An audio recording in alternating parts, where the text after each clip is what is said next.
And shaboop, we are live. Speak. Shaboop. There we go. Perfect. Beautiful. Okay. Gorgeous. We are starting very late. I'm sorry. No. It's all good. No. It's a combination of a lot of different factors. It was also me, Tony. I was late, so yes. Hey, look, we're all good. We're all gonna have a great time. Also, I need to switch around you and you and you and you, and now we're all good. I was Cherie and I didn't even notice. You had so much power. I was so tall. You were so buff. You were so covered in blood. You were a huge lesbian. I had such a hot girlfriend. And now you're just a guy. This is a dude Your in poor fancy little boots. meow meow. I'm just a mischievous little guy. There you go. Exactly. Boxing dog. What? Excuse Did me. he win? Meme. Who? Memes and media. He wins by default. Yes. I wouldn't fight boxing dog. He whooped my ass. Yeah, I'd let him win. The emotional toll? I could never. Aw, sweet little guy. Well, put him up. It cuts a 3 rounds rate. Three rounds later. Mercy, please. Okay, I'm gonna go. We're gonna fight rough, and then he breaks both of my arms. It's like in How I Met Your Mother, the goat. He scenes. puts you in like a headlock with his tiny legs. Okay, I'm gonna go get some sarsaparilla and a liquid death. Anyone needs to go to the bathroom, go now, and then we can begin the game. Sound good? Sir, yes, Are we sir. live? Yes, we're live. Oh fuck! Hi. Yeah. Hello. Okay. Yes. Everybody go. Hello, everybody that's watching this now or in the future on YouTube. We love you and we support you. Thank you so much for joining us. Allatour, episode 4, A Royal Pain. This is going to be an epic chase. If you want to see our characters rush after Winter Scott Key, a vampire somebody, then you are in the right spot. It's going to be a great time. High octane. Get ready. We'll be right back. Catch you in 1 sec. That's the real. I will edit this out in post. Stuff in the laundry. With my sarsaparilla in hand, starting late with that good evening energy. Are we all ready to play some D&D? Yeah. Yes, and yes. Okay, then if you will please, a deep and cleansing breath, and we can hop right into the chase. Sound good? Woo! Woo! Yes. All right, follow me.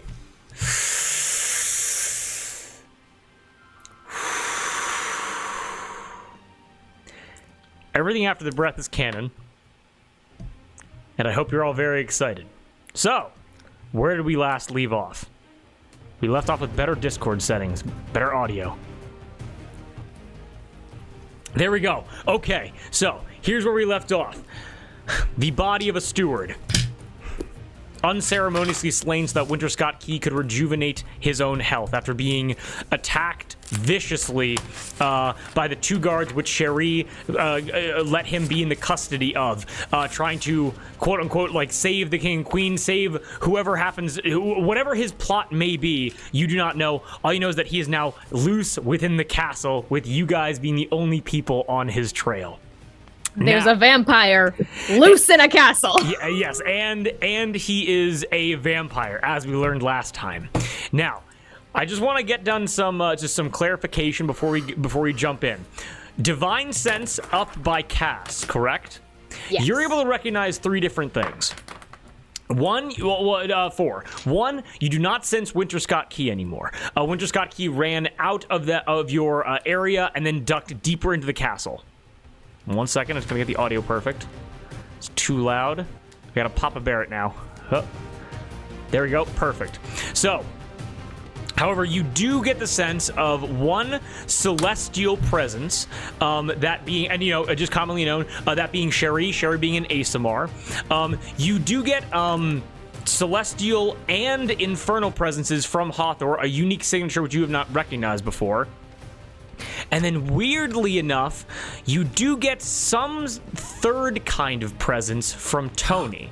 But this is one that you're unable to identify as any of those 3 categories. Oh. Make sense? Odd. Yeah. Just a little note to have in your head. As you guys are standing there, We Cherie. all ping. Yeah, no. Now you. Ding, ding, ding, ding, I'm ding, just ding. like, oh, Now, you each have unique signatures, which you guys can identify, so there's not going to be any confusion of, like, there's a hostile in that room. You guys are able to know that each other are those presences. Make sense? yes. Yeah. Okay, perfect. You guys are able to hear down the... Again, more than 60 feet away, nothing on your senses cast. But what you guys are able to hear is you're able to hear, "Oh, good heavens!" And you're also able to hear... "Are you injured, my lord? Oh, slow yourself!" And you're able to hear people call from down the hallway, maybe only 3 or 4 turns away. Someone calling at someone acting out of social convention. What do you guys do? I book it in that direction, in the direction of those voices. Book it. And anybody else book it? Yes. I'll follow. Book it, and then Blur. So okay, excellent. As you all finish, as you all Everybody has advantage on their next saving throw, just so you Ooh, know. thank you. And Yes. you all have, We have temp HP. 2 temp HP. Okay, make sure you got all Sorry. that jotted down. As you guys rush through the hallways, you guys hear again any kind of implication as to where Winter happens to be running within the castle. You guys need to pick up on those clues very quickly, or you might lose him within this very confusing architecture. As you guys are rushing through the hallways, you come around a corner and you enter into a wide foyer area. You realize that you're back into another guest wing of the castle, and you're able to see a wide, maybe 10-foot wide staircase going up about 2 floors. As you look up this staircase, you're able to see on the left and right-hand side, like maybe 5 or 6 people, adding up to about a dozen people scattered around the staircase. And then in the middle, you're able to see almost like a river running through a mountain. You see just like empty stairs, and then going up the stairs, these people parting for him at the top of the staircase about, I'd say maybe 45, 50 feet away. You see Winter Scott Key standing at the top of the staircase looking back down at all of Can you. I use command? Say the same thing. Okay. You go. You got it. Now, keep that in mind. I'm going to tell you guys how this is going to work first, and then we can hop into shenanigans. That sound good? Yeah. Okay, so here are the rules of how this is going to go. I looked up standard D&D chase rules. They're not great. It's just it's rulebook optional. It's just basically like it's just initiative, and you're supposed to take the dash action. If you don't take the dash action, you fail the chase. It's not that fun. So here's what I made up. Here's what I made for you guys. Ew. In front of me, I have 5 character cards. I have 1 for each of you, and I have 1 for Winter Scott Key. Each time we enter a new area in this chase, we are going to roll an athletics or an acrobatics checks to see how well you guys are able to keep up with Winter Scott Key. Now, Winter Scott Key has a lead on you guys, and your goal will be to roll higher than him. However, Winter Scott Key has clearly done his homework in some regard and knows the castle environment better than you guys, and he's going to use the environment to try to slow you guys down. Each time you enter into a new area, there will be a unique skill check that will be associated with the following athletics or acrobatics check. If you guys This are is gonna able be so to much fun. pass that skill check, if you pass it, it'll be a flat roll. If you fail it, it'll be disadvantage. And if you get a crit, it'll be advantage on keeping up with him. What you guys need to do is roll higher than Winter Scott Key 3 times. Okay? Each time that one of you rolls higher than him, you will catch up to him a little bit more. And on the 3rd time that you catch up to him, then we'll get into proper initiative where you guys will be able to get into a proper fight. And from there, you'll take him out, he'll take you out, or the chase will continue if he gets away. Make sense? If he takes one of us out, you have to rip our character index card on stream. If anybody here dies on this stream, I'm going to personally eat this mic cover. So which is going to be a lot of fun. Hey guys, we don't need to get to. You want it Listen, on we don't record. even need to get to 100 subscribers. We just have to have Drew kill one of us, and we can get that clickbait title real quick. Exactly. So are those rules clear? Any questions?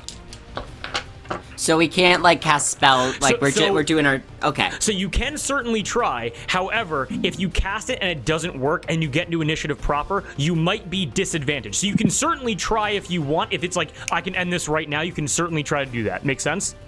Okay. Okay. Excellent. I think I'll wait then, because this sounds like a lot of fun, and I want to try it. Okay, I want to try it out. So not a problem at all. So let me just get my Google Doc up really quickly just to make sure I have all your numbers down correct. So just raise your hand if you're running up the stairs after him. In that case, as you guys on my food. as you guys see this grand staircase, nobles to the left, nobles to the right, and a pathway between, you guys all run up the stairs after him. As you begin running up the stairs after him, you're able to watch as Winter Scott Key, maybe, again, 45 feet away from you, you watch as he is able to, come here, as he grabs a noble woman and a noble man by the scruffs of their outfits and throws them down the stairs at you. Yeah. As he chucks these nobles down the stairs, this is going to be our first little check, and just as like a little like tutorial of how all this is going to work. As these nobles begin tumbling down the stairs towards you, I need everybody here to give me a DC 13 strength or dex save to avoid them or to stop them, basically. And We have advantage. Yes, we have advantage on You would have this advantage, from yes. Hathor. Excellent. Only a DC 13, Excellent. You said strength saving throw? strength or dex. Yeah, okay, excellent. I'm Yep. so glad I had advantage because I rolled a 2 the first time. Oh, wait. Yeah. Well, you're not a high enough paladin 14. yet. So, when you're Oh, a no, high... yeah, I don't have that yet. Nuh-uh. Okay. He ain't got no aura. I got a 17. Am I too loud, by the way? Nope, you're all good on good on my end. I got a 14. 14. Same. Same there. And then Sherry, what'd you get? I passed. I rolled a 15. Total of 17. No, Excellent. 18. So all passing, no crits. Just let me know what you guys do, like as a group, as these people are tumbling towards you. I think I'd be leading the charge up the stairs. I think Sherry would kind of like move with like the momentum of them falling, and like running up the stairs would like catch one of them around and like use that momentum to like gently like to like spin them and like set them down. Oh, Hathor would hell do yeah. a very similar move with the other one, but like do a dip and be like, "Hello." As Sherry, you're very much like on the job.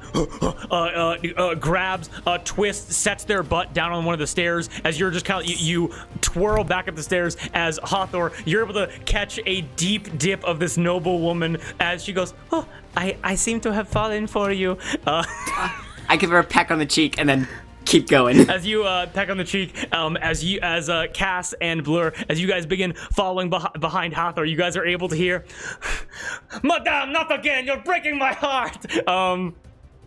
As you guys rush after Winter Scott Key. As you guys are rushing after him, let me just quickly roll for how he's doing in terms of how he's sprinting right now. Because I need to make sure. Also, Sherry is covered in blood. Yeah, Sherry. Oh yes, no, Sherry. You're like people. Keep forgetting.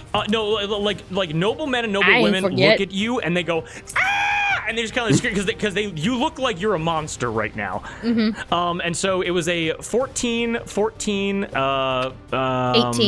17, 18. Got it. And let me roll for Winter Scott Key right now. I forgot Sherry is covered in blood. That is a nat 20 for Winter Scott Key. Fuck Oh, you! that bitch. Fuck I you. deeply apologize for that. Charlie fucking bitch. Fucking bitch. As you guys are Fuck now, but I you, will dude. say, him critting and him rolling better than you doesn't mean that you guys are disadvantaged. So he doesn't get anything special because of that. He just remains ahead of you. Make sense? Okay. Yeah.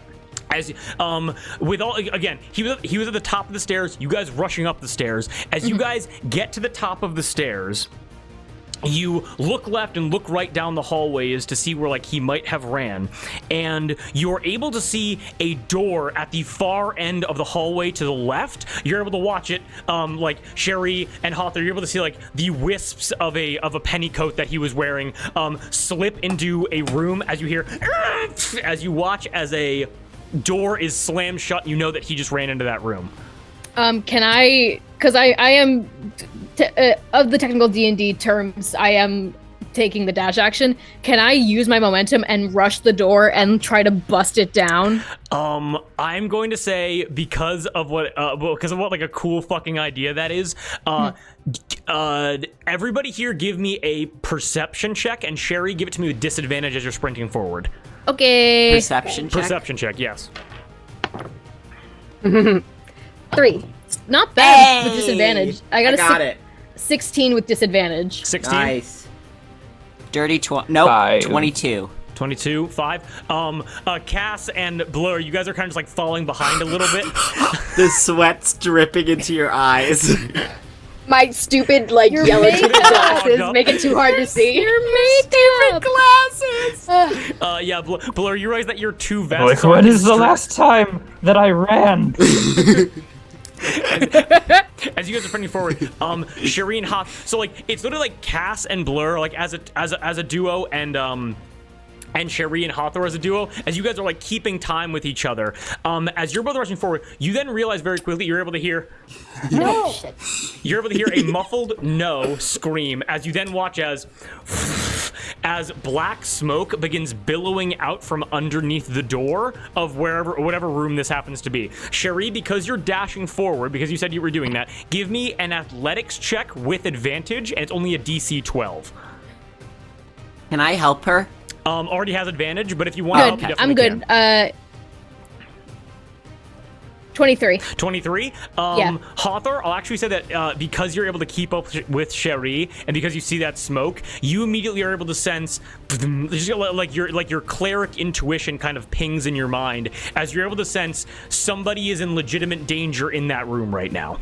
As you bust forward, you and Sherry are shoulder on shoulder, like caught up together, and you both opposite side shoulder charge the door, and it explodes into just a shrapnel of wooden shards. As I want to pull out my rapier. as you pull out your rapier, I need Cass and Blur, you guys are able to catch up behind as you are able to watch as Sherry and Hawthor disappear into a cloud of black smoke. Do you guys charge in after? What are you guys doing? Yeah, I charge I in think I'm after just them. gonna follow. Yeah. You follow in? Can I cast protection from evil and good on Cherie? Yes, you certainly can. It's concentration, so let's see how long it lasts, but you have creatures of aberrations, celestials, elementals, fae, fiends, and undead. So this guy will have disadvantage on attack rolls against you, Cherie. You can't be charmed, frightened, or possessed by them. Yes. Okay, awesome. Keep that in mind going forward. As you guys bust in, I need everybody here to give me a con save DC 14.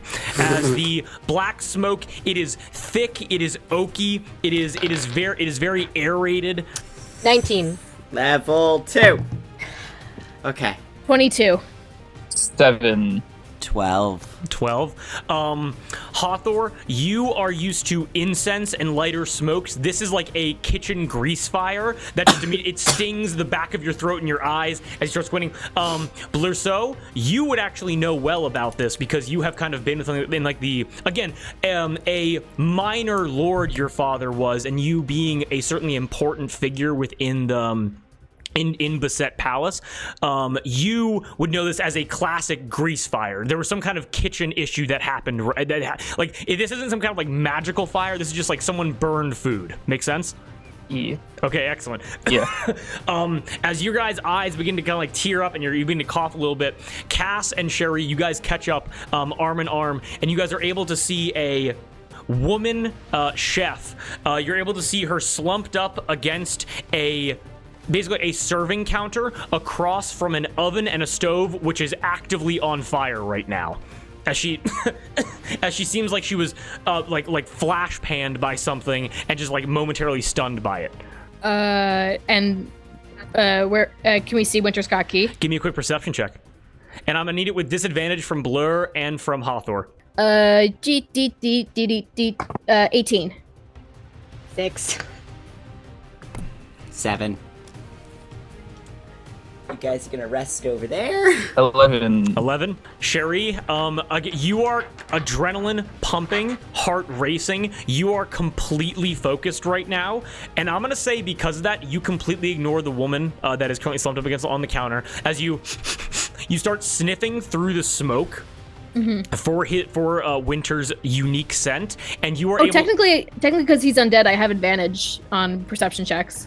I will say that you pass the DC, but definitely remember that going forward. Yeah. Makes sense? Yeah. As you're able to hear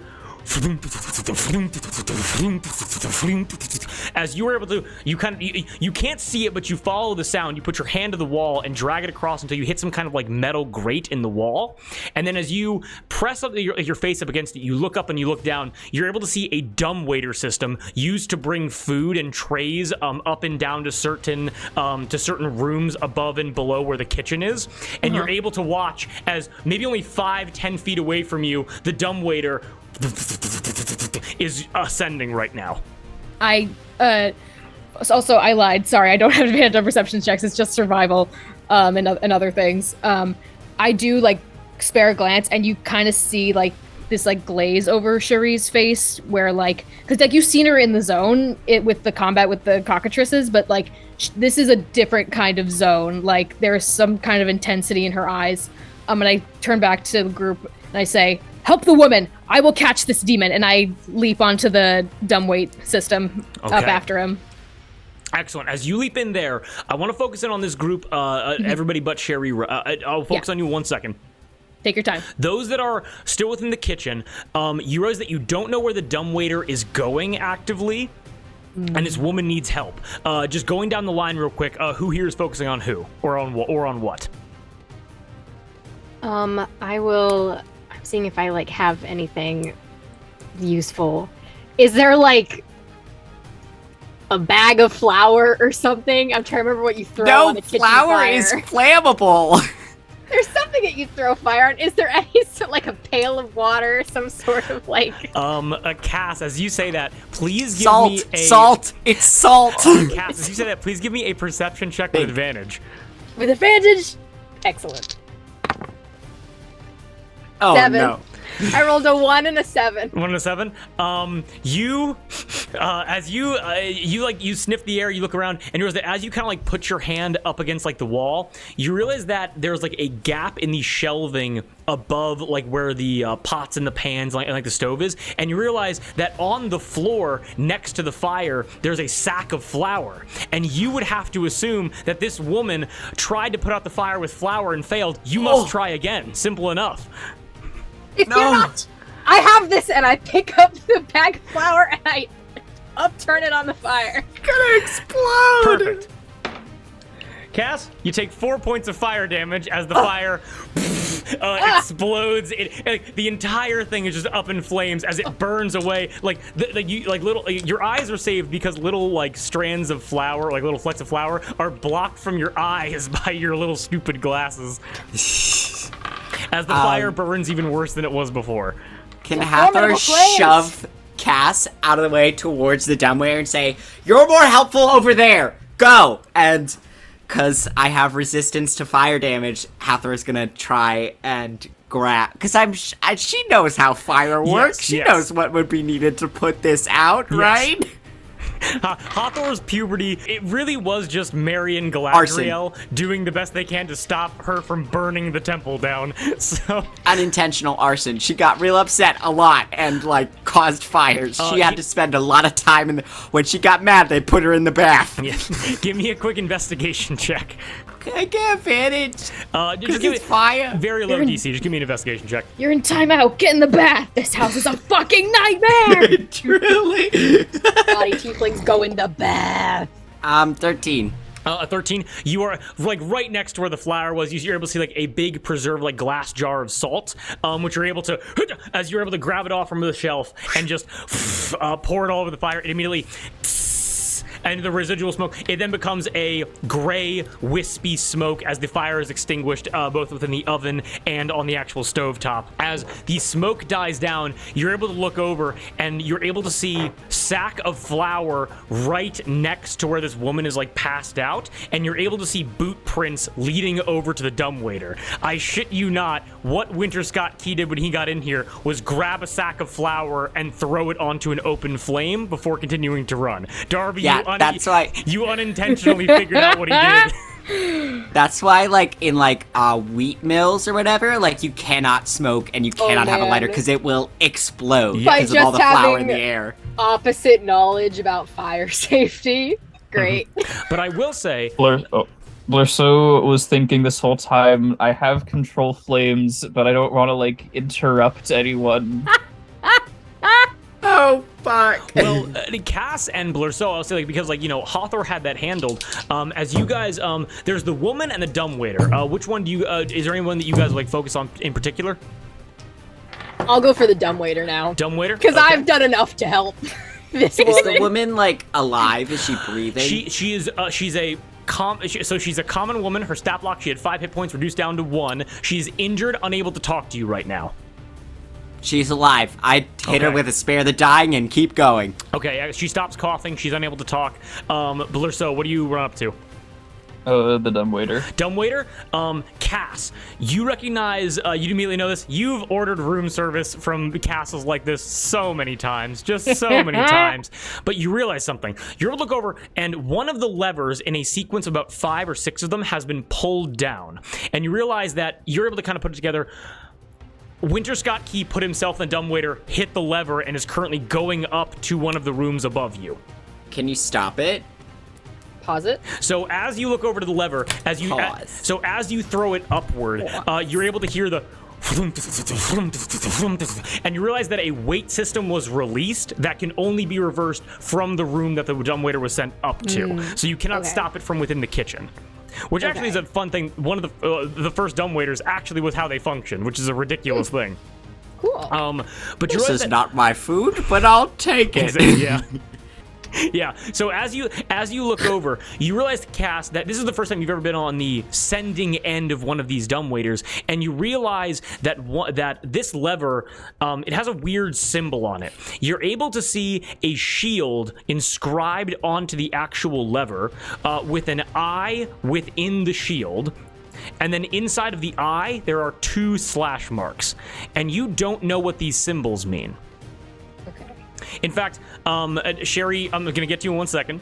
Take your time. Take your Cass time. and Hawthor, you have no idea what this means. If only you, like, knew someone that worked within castles for a long time, like serving food or drink. Like that, they could probably help you then. Oh, you mean like the lady? I yell, "Woman, what is this symbol?" She is far too fucked up to talk to you at all. Just spare the dying. I can't. But, like, I can't heal her. I'll be out of spell slots. Exactly, but like a chef, a sommelier, like someone would probably know what this means. Blair. I'm a sommelier. Alright, Excellent. I examine the symbol. I'm sending you a message right now. Secrets? Blurso, you run over. It is a secret language basically spoken by the servants within castles and within, like, certain duchies and things like that, which you would know just from being involved in that kind of, like, catering business, basically. As you were able to see, this is what it means. Would you like to read out to everybody what you were able to decipher? Alrighty, it says 2 stories up, room marked with a shield, 1 with a balcony. Do you guys try to go up the dumbwaiter, try to follow the dumbwaiter with Cherie, or there is a stairway leading up as well, and, like, a back stairwell for servants to deliver this food? Which one's faster? For now, Cherie, because I'm going up the steps. Because of her wide frame, is currently blocking the entire elevator shaft for the dumbwaiter. Got it. Cool. Steps. I will. Yeah, I'll take the steps and see if we can maybe cut him off. Maybe Yes. pincer him in. Okay. Dash. Now, okay, and Blurso going the stairs as well? E. Okay, got it, makes sense. Sherry, we cut to you. In, again, like 6 seconds for this Elevator entire music interaction. playing faintly in the background. Sherry, you are in the elevator shaft, and you now realize, well, first of all, as you hop in after the dumbwaiter. You realize rapidly that as you're like swinging yourself inside, your fingers grab onto the lip of the ledge that you were going to. No, so like basically you hop into the shaft and then you are really rapidly hanging by your fingertips with your feet planted against the wall because you realize there is a unknown number of floors below you as the dumbwaiter can send food down as well. So there's no floor for you to stand on currently. The dumbwaiter's only 5, maybe 10 feet above you right now. How exactly would you like to ascend up after the dumbwaiter directly? I think she does it American Ninja Warrior style with like the salmon ladder and just goes like kukum, kukum. That's so fucking hot. God damn it. You are able to take your sword out and you're able to see like basically latches where the gears kind of notch into the walls, and with your great sword unsheathed are able to and able to follow up. Give me an so I will say for you, so everybody right now, give me an athletics or acrobatic check to see how well you can follow behind. Sherry, it has to be an athletics check, okay? Yeah. And I believe it was for Cass and Blur. Give it to me with disadvantage because of all that smoke, okay? No, it was me. Who failed the smoke check?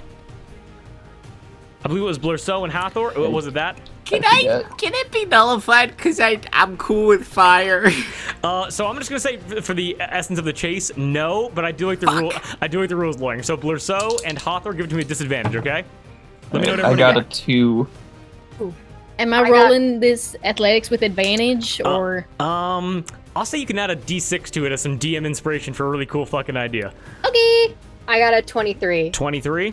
I got a 19 with disadvantage. 19 with disadvantage. Sherry, what'd you get? Hold on. 18. 18? Okay.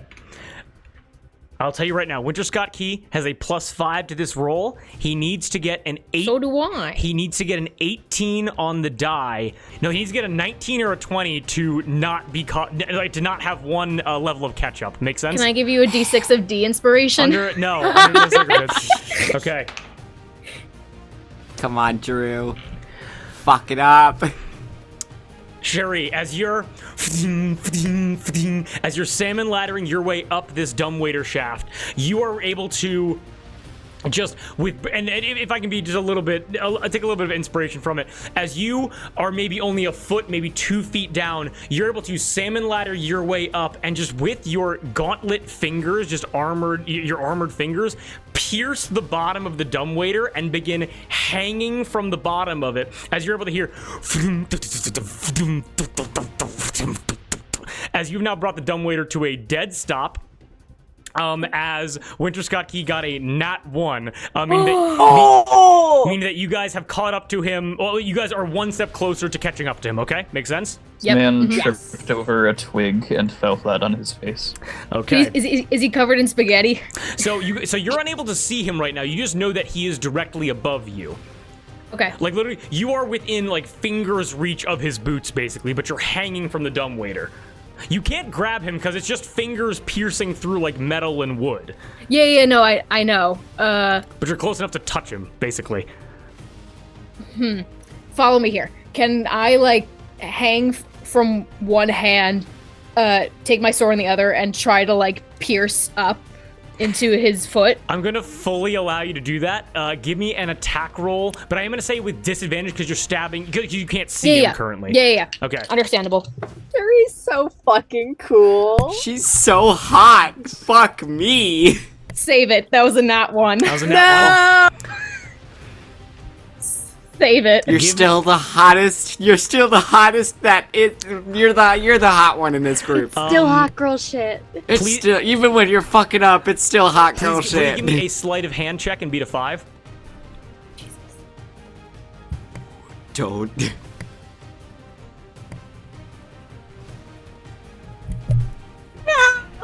What'd you get? Another nat 1. No. Fuck. These are some Drew rolls. Those are some Drew rolls. Yes, that's exactly what it is. Sherry, you are able to watch in horror as you bring your sword up piercing through the metal. Your sword gets maybe like a foot, maybe 2 feet up into the dumbwaiter as you are able to hear Winter Scott Key go, looks just like mine. And you're able to feel a boot slam down onto the tip of your sword, pushing it back down through the metal with a force strong enough with vampiric strength that your sword with 2 nat 1s in a row, as your sword is kicked out of your hand down the elevator shaft. Honestly, I thought you were gonna fall, so... That's that too, but honestly, that's worse. Can you please unequip Greatsword from your inventory? Yep. Oh, Yep. you're still a hot girl even without your sword! I'm writing down in my notes, Winter Scott Key, bitch. Jesus, it sucks, but she doesn't let it phase her, and if anything, is just fueled by it, and will just like pull herself up and resume chase. So as that's happening, here's what happens next. Cherie, as you watch that, there is that momentary sense of like immediate loss of like you just lost something very close to you, as your mind then refocuses on Winter Scott Key. Mm-hmm.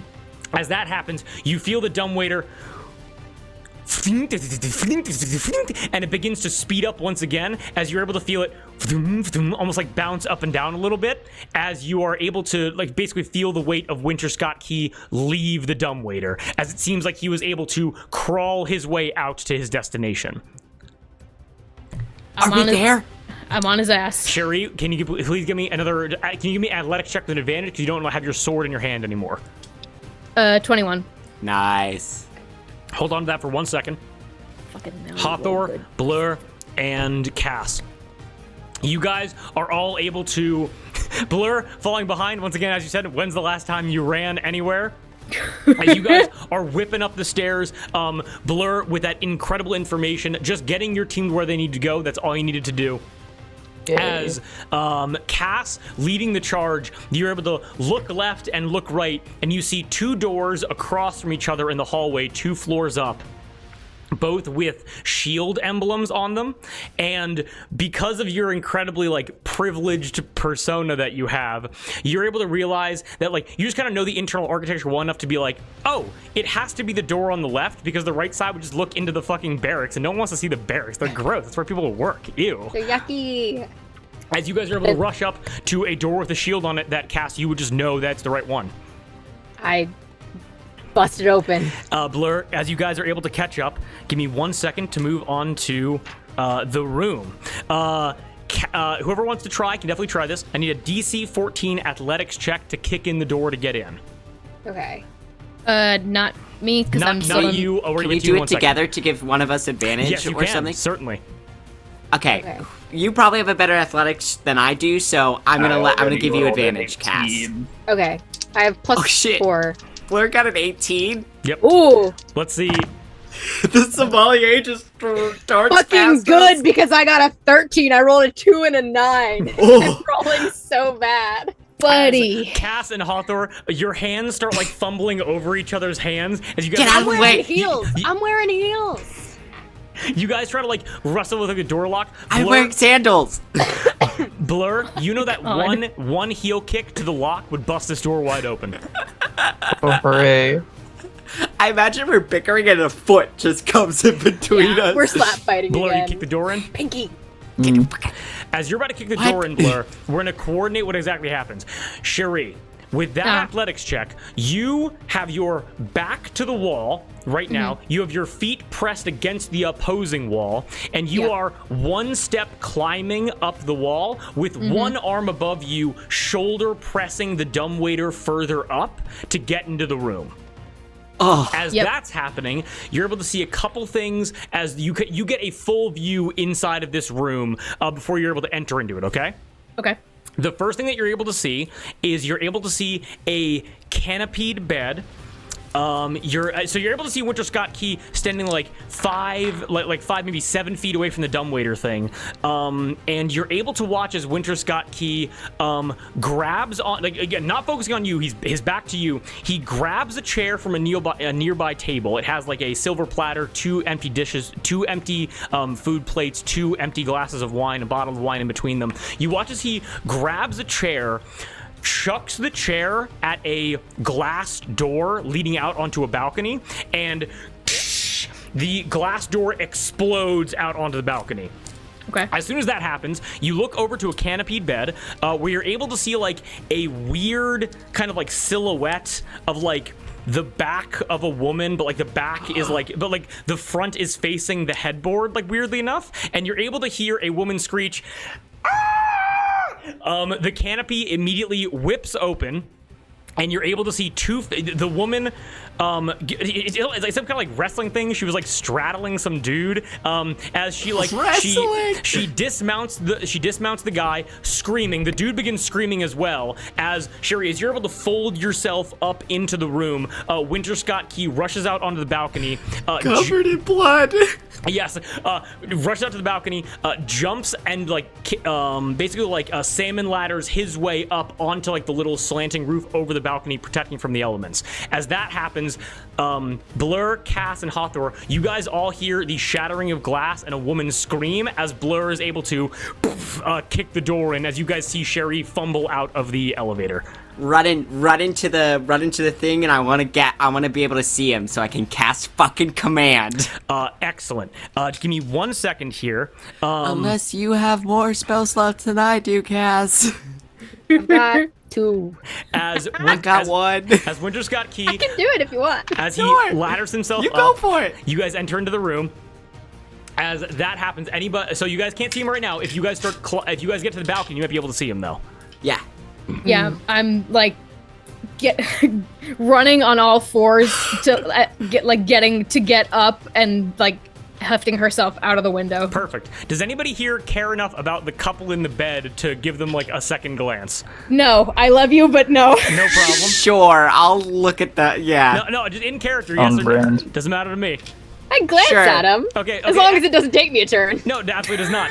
Whoever chooses to glance, please give me a history check, DC 14. Fucking So damn, these go. people got lore. I love lore. No. 19. 19. I don't know these people. Why'd I roll a history check? I have no fucking idea how any of this works. Cass, you would know this just from being involved in these social circles. You're able to realize that. So the woman on the bed, she's hiding her body behind a bed sheet, obviously. You're able to see she has blonde hair. She has a rounded face, but she also has like thick knuckles, and like her traps and her shoulders and forearms are like big and like very like functional strength. And the man now like standing up out of bed, like kind of like wrapping a towel around him. He's a larger man. He's shirtless. He has darker skin, which is like a little bit of like gray pigment to it. He has short cut black hair with like tattoos of silk webs on his collarbones. And Cass, you would just know this for like drama down the line.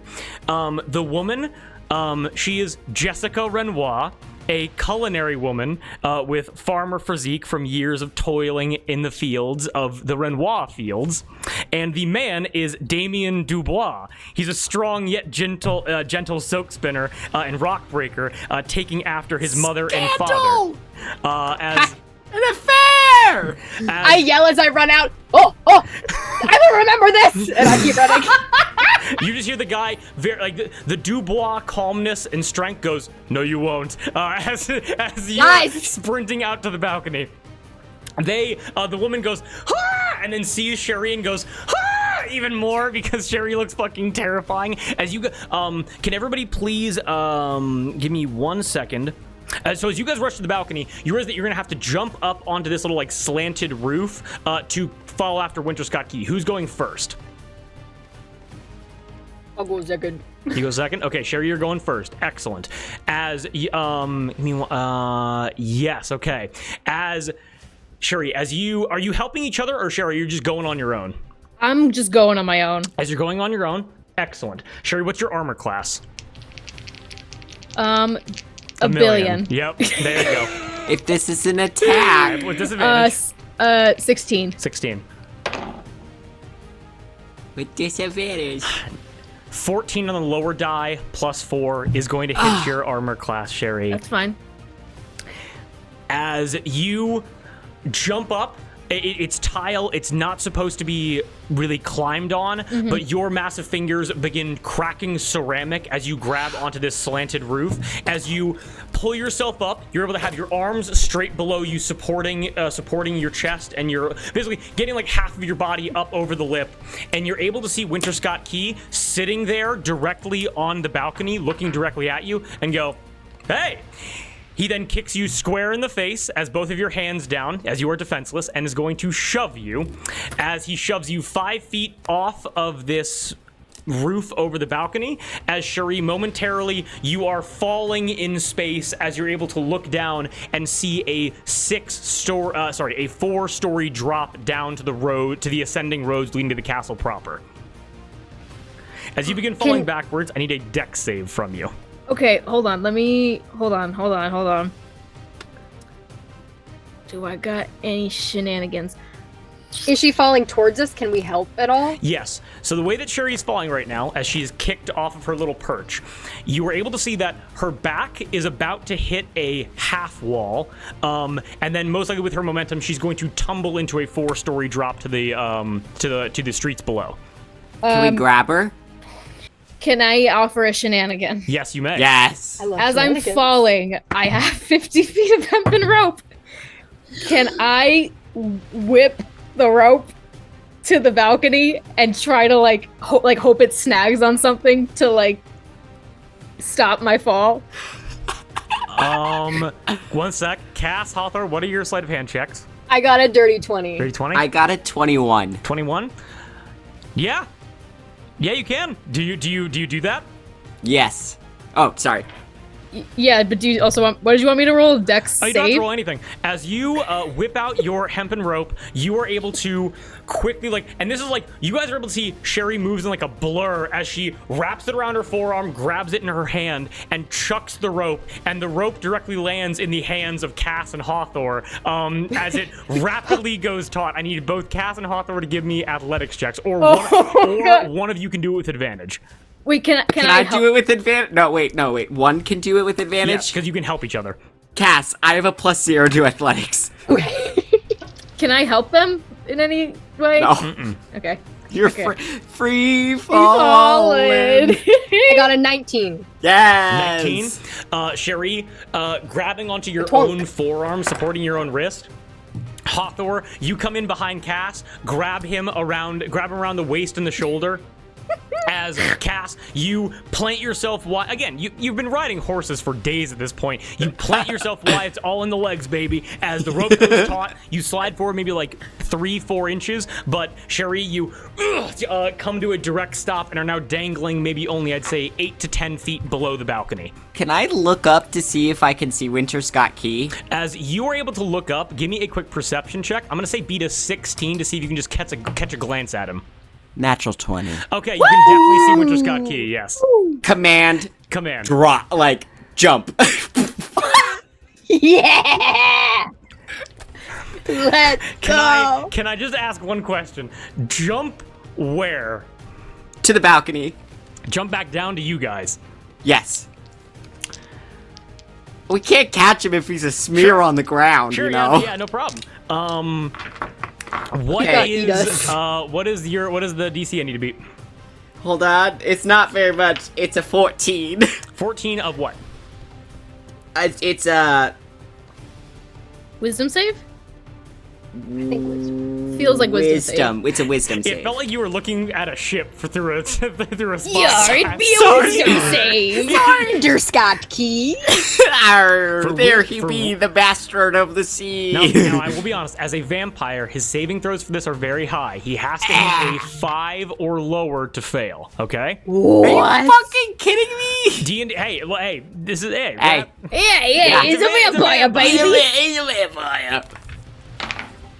It's fine. There goes my last spell slot. A 9 on the die. Close, but no cigar, as you're able to catch the ankle of Winter Scott Key rushing up a slanted wall going further up the castle. He's trying to ascend as much as possible. And as you do that, you're able to... You feel an odd combination, Allatour, and because I will say that's your last spell slot, so I'll give you a little bit more for that, because, you know, you gotta burn something to get something. You feel a very strange presence from Winter Scott Key. And when I say strange presence, it's something that you've only really ever felt internally. It's a mixture of two things that usually do not meet, like yourself, celestial and infernal. And in a way, Winter Scott Key embodies that as well. Because you get a sense that Winter Scott Key, although appearing to be humanoid, is not a human. And you get a strong celestial presence from Winter Scott Key. And then balancing out the celestial presence of Winter Scott Key, you get the sense of something that is undead. You get that vampiric sense. And it almost seems like Winter Scott Key is a combination of both of these things. That makes sense? Yeah. What? And like you're able to clock that and be like, that's really fucking weird. That, like, you know exactly one person who kind of embodies those kind of like opposing forces together, and that's you. Is he like an ASMR that got turned into a vampire? Who knows? I'll say without any problem at all, Blur, it hurts. Blur, Cass, and Allatour being able to help out.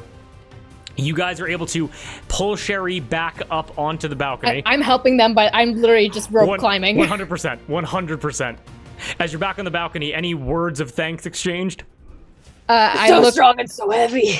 I look to Cass, and like the strongest eye contact you've ever had, Cass. The Honorable Viscount Cassiano Alan Pavel, I owe you a great favor. And I keep going after. I'll hold you to that! I will hold you to that! She's also covered in blood as she says this. You are a terrifying woman, and I will hold you to that! I just kind of mumble, can't this guy just turn into a bat and fly away? Why isn't he just turning into a bat? Don't give him any ideas! Excellent question. Blur, so as you think about that, you realize something. If he was trying to get away and do it as efficiently as possible, he would have already done that if he had the option.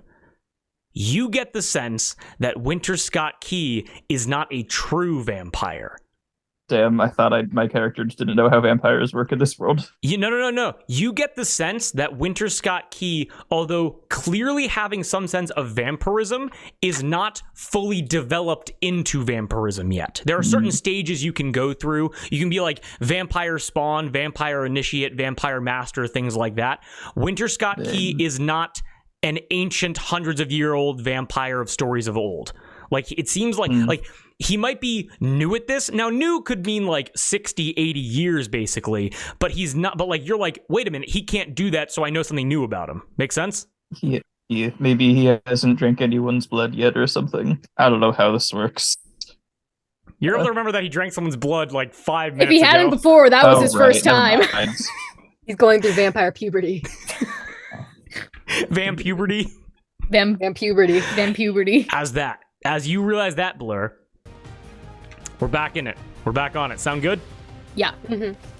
As you guys are able to scramble up onto this slanted balcony, you realize that Winter Scott Key, again, 45, 50 feet away, he's halfway up a steep 45-degree incline of tiled roofs, of like tile roof, going up to some kind of like flat edge. As you guys begin kind of scrambling on all fours, like basically like bear crawling up this slant, I need an athletics or acrobatics check from all of you.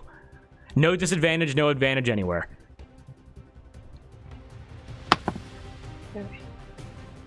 21. 7. What is this? I think athletics or acrobatics? Yep. And you said no advantage? No advantage, no. Okay. 17. 17? I don't like that Sherry, what'd you having get? spell slots.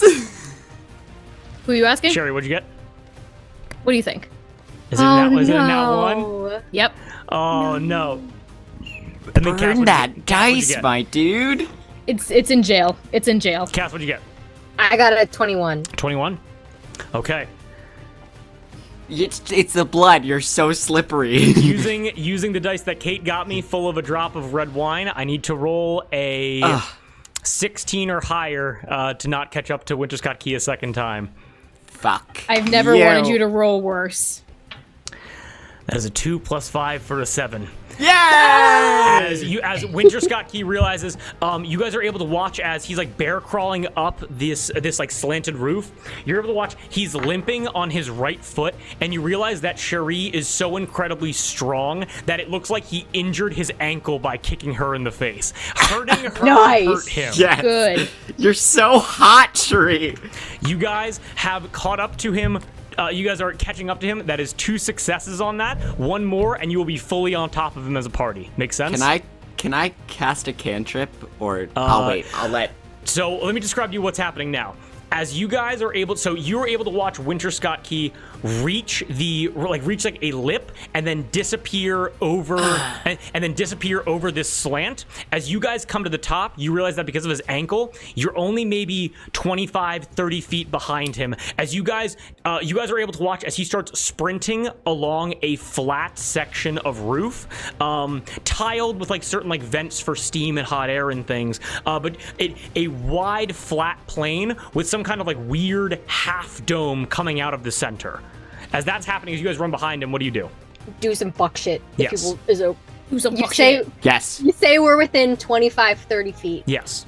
I am going to shout after him, "This is what you do! You run like a coward!" And I'm going to cast Compelled Duel. Yeah! Okay, what does that And do? that is a, if it's a 14 wisdom saving throw, and if he fails, he is drawn to me, has disadvantage on attack rolls against other creatures, and has to make a wisdom saving throw every time he attempts to move a space that is more than 30 feet away from me. Okay, again. And if he succeeds on those, then he can move further. Same wisdom save as last time, I believe, has to be because it was a plus. Yep. So it has to be on a 5 or lower. Yeah. So it's 5 or lower. Yep. I figured Come I'd on. try. Come on. No, it's out of the box. Doesn't count. Come on. Okay. Come on. Okay, got it. You yell that after Winter. He's sprinting away from you. He stops momentarily. He grabs onto his sword, draws it, turns back to you, Cass. Cass, what's your armor class? I have a thing. 18. 25, 30 feet away. Got it. 18, you say?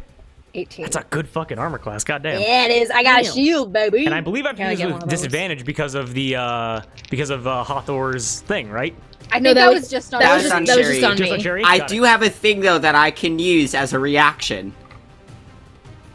I can probably take it. I think I'm gonna take it.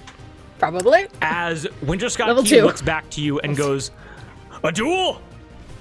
A duel! I hate I duels." draw my rapier. Oh, you bitch. As he says, "I hate duels," you're able to hear as a flintlock pistol rings out. As you realize that smoking from his sword attached to the hilt is a flintlock pistol with a cartridge rotatable on the inside. Darby, you called it. He does have a gun sword. What the fuck? When did I Can know I- that? Can I What? use? Someone said, "Does he have a gun sword?" I think it was you, Darby.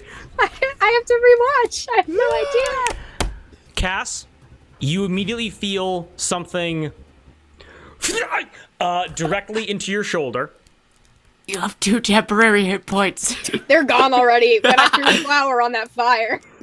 Fucking A. God damn it, Cassiano. I mostly do damage to myself. You're your own worst enemy. And you are going to take 9 piercing damage. I can take it. I can take it.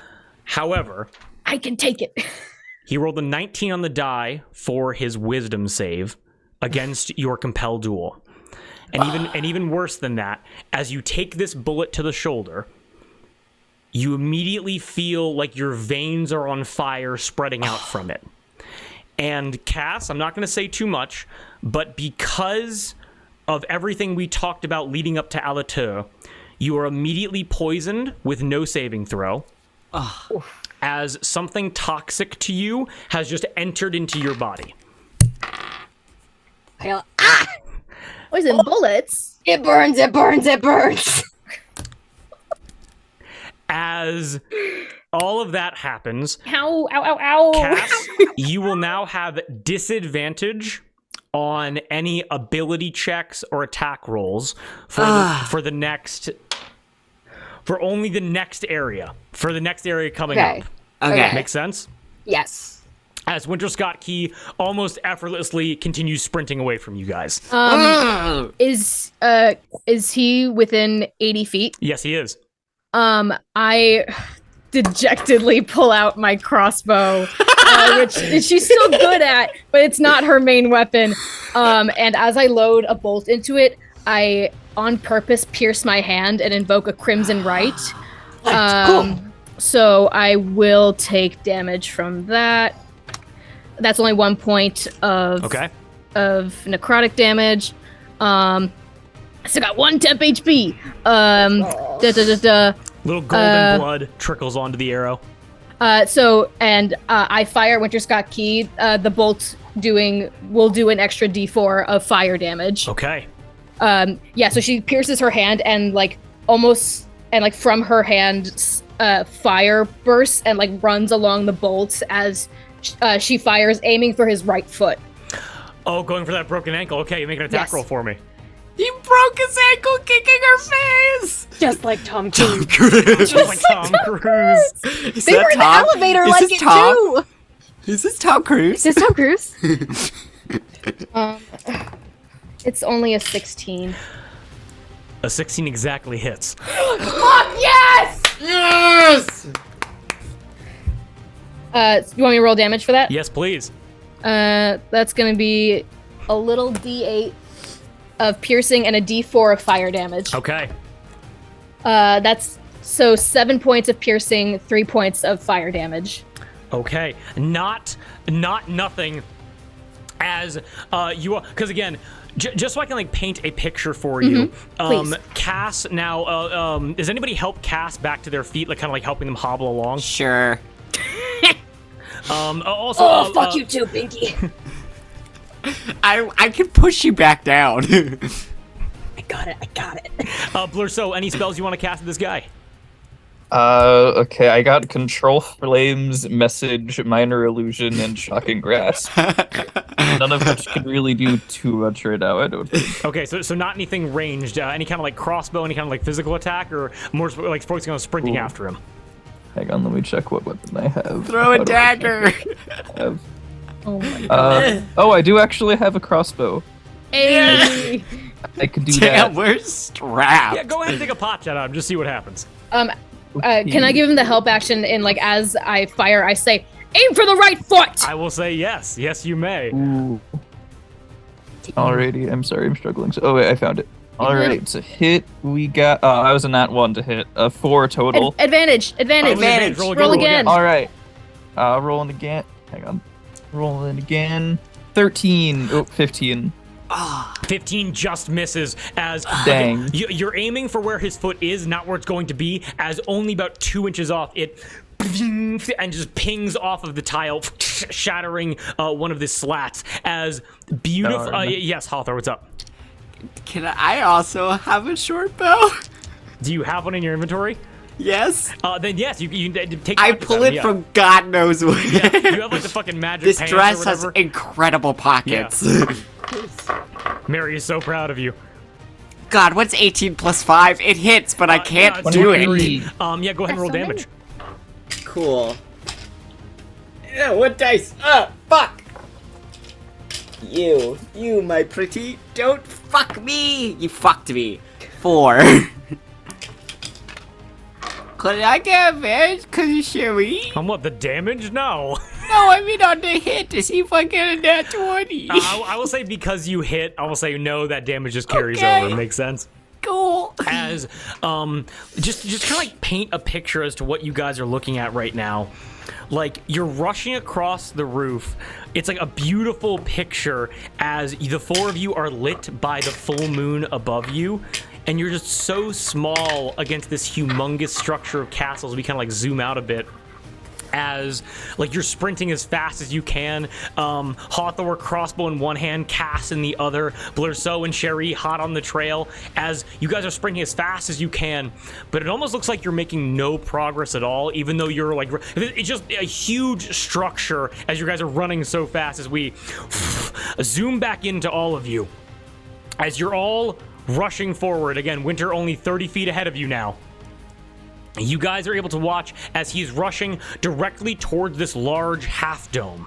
Instead of doing anything with the half dome, Winter rushes past it, glances down to his right into some kind of like moonlight window, and then runs to the edge of the large dome, and then alters his course to begin running east. Everybody, as you're following him, give me a perception check, see if you can snag what he was looking at. Natural 20! Let's go! 15. 15? Blurso, you've been in castles your whole life. You understand this well from the architecture. Cass, you remember you both come to the same conclusion. Cass, what stood out to you? It was that picnic of like the Feywild, all the Fey creatures with the sun and the moon and all of that, where the king and queen came down from.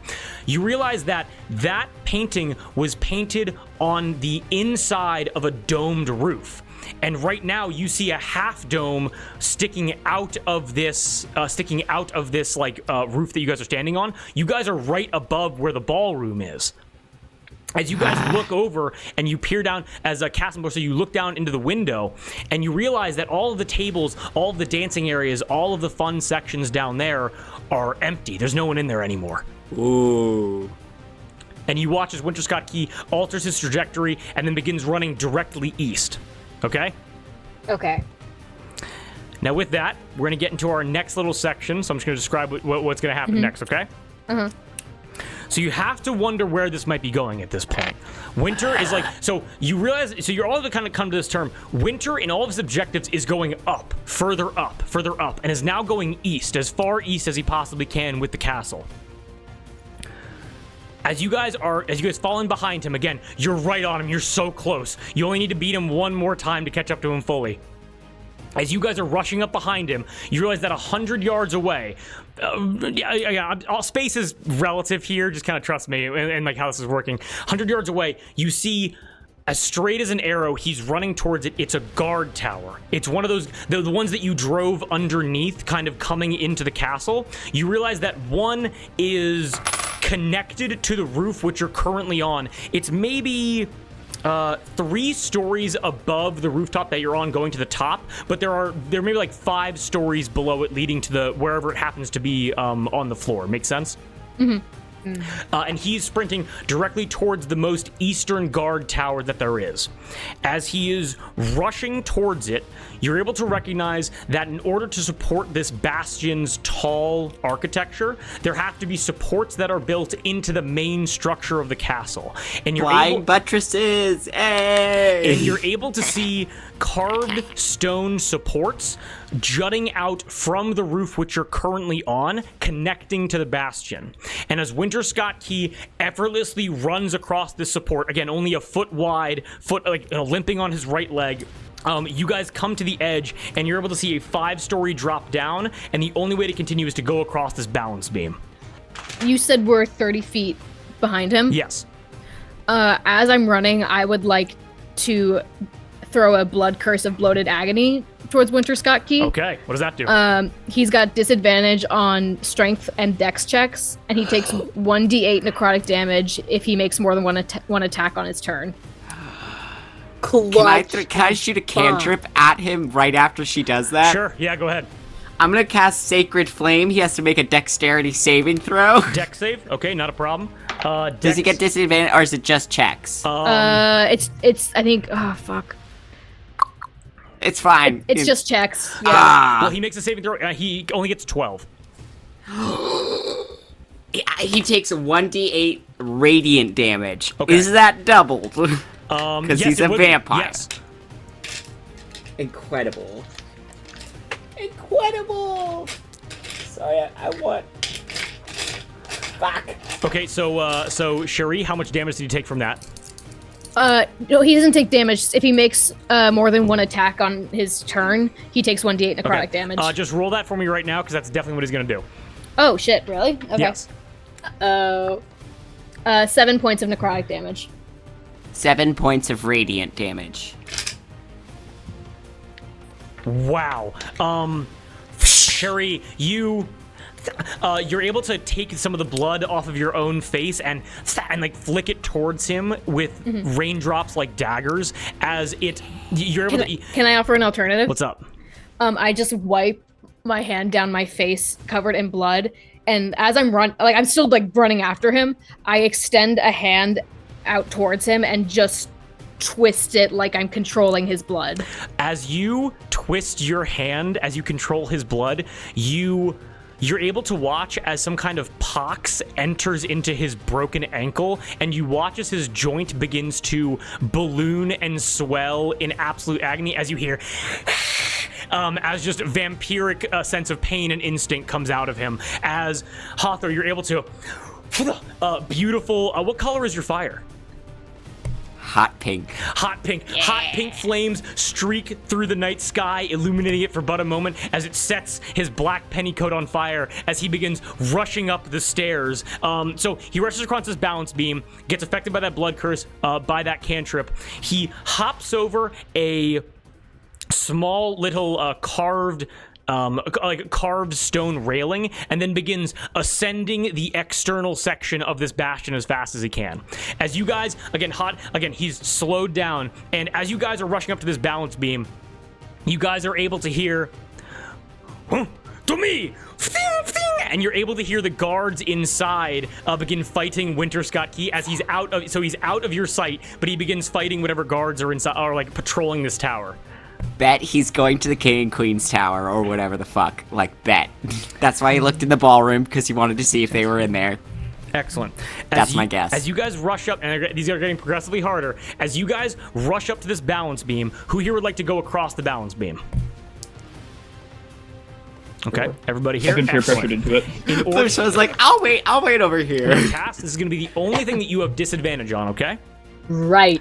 I forgot about that. So you get disadvantage just by default, and we'll see how this goes. I need a DC 16 Dex save to see how well everybody can rush across this balance beam. You said 16? 16, yes. Yikers. Okay. Ooh, exactly 16. I rolled an 18 and a 1. Okay. I got a 13. 13. I got a natural 20. That's 20. Oh, wait, was this supposed to... Can I catch Cass? So I will actually say, Cass, I gotta have my Hathor dice. roll that for me one more time. One more time? With a Two nat ripple 20, advantage? I'll allow you to redo it, yes. Yeah! That's another nat 1! It was meant to be! Oh, if I take time. more fall damage, I swear to fucking God. Sherry and Cass slightly fall behind. Sherry, you realize that, like, again, this blood magic can be taxing to you as you kind of, you like, this adrenaline, it begins to kind of wear off just by a tad. As your vision begins to go a little bit fuzzy, you have to slow yourself and not fall. Blurso and Hathor, you guys are able to, 1 foot in front of the other, not losing speed at all, tiptoe across this balance beam and be right on Winter Scott Key's ass. I'm just gonna, so that was just for getting across this thing. Cass, I'm gonna be very honest with you. You're poisoned, you're not feeling well, and you realize that you gotta keep up. You gotta make your father proud.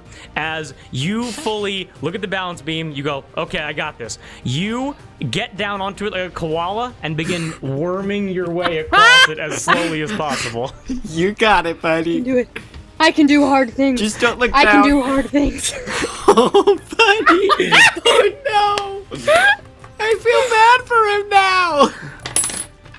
Okay. He's such a bitch. Do not feel bad. Yeah. With that, I'm then going to need, as you guys are able to watch as, and I'm gonna say just Blur and Hawthorne need to make this for me. You guys are able to hear as you are able to watch as a knight in full armor, like suit of armor regalia, begins crashing down the stairs towards you, thrown down by the stairs by Winter Scott Key. Can I please get a strength or dex save from Blur and from Allatour? 11. As the knight is coming directly towards you guys with your bodies kind of next to each other, you're able to stop him from rolling, but it completely kills your momentum. As it kills your momentum there. Can I shoot him again? So currently it's a spiraling staircase going up the tower. He's out of your line of sight right now. But the knight goes, Sacre bleu, who was that man? His injury is too bad for any man to take. The knight kind of like picks himself up a little bit. Can I say, as a rules lawyer, Sacred Flame says the target gains no benefit from cover for this saving throw? I don't know. It's your call. It's fine. You know what? Go ahead and make an attack roll for me. I'll allow that. That is no, you make a dexterity saving throw. Oh, for what? For Sacred Flame. Oh, you know what? I will. Okay, I thought you were doing a crossbow. My bad. Dex save. That is a. Oh my god, what is that? That'd be a 15. He passes. It's fine. Allatour, you feel some kind of magic course through you, and you just want to try something really quickly. As you, hot pink fire shoots through the air. It turns into the shape of an arrow, and you go, and you whistle very quickly as it changes direction and shoots back towards him, but you're able to feel it dissipate before it's able to connect with him. A little bit more practice, that'll work for you. Fuck! As you guys continue rushing up the stairs, Winter Scott Key is going up and up and up, but you realize that he's in a guard tower now. Nowhere else he can go. You guys have him on the run. Like, what else could he do? As you guys continue after him, don't say that. I need everybody else to give me one final acrobatics check or athletics check to see if you can catch up to Winter Scott Key. At disadvantage for me, right? Yeah. Yes. So, yes, for this one, for only this one, Cass. Yes. Okay. 14. Hey! Shout out to the 14s. 11. This is an acrobatics check? Yep. 21. 21. My teeth sharpen. On a 16, has to be a 16 or higher for Winter Scott Key. I'm gonna vomit.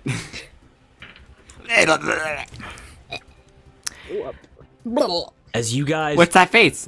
As you guys, Drew? rush up the tower, you're rushing up and up and up and up. You come to a little flat walkway section with a wooden door just slightly creaked open. And you realize that this is the only place that Winter Scott Key could possibly be. The door is cracking just a little bit. Does anybody go in first? I do. You go in first?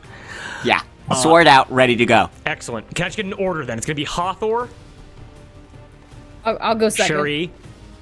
I'm probably pulling up the rear Not a because problem. as we're going up the stairs, I was going, "You people are crazy! I've been shot." Blurso and Cass, not a problem at all.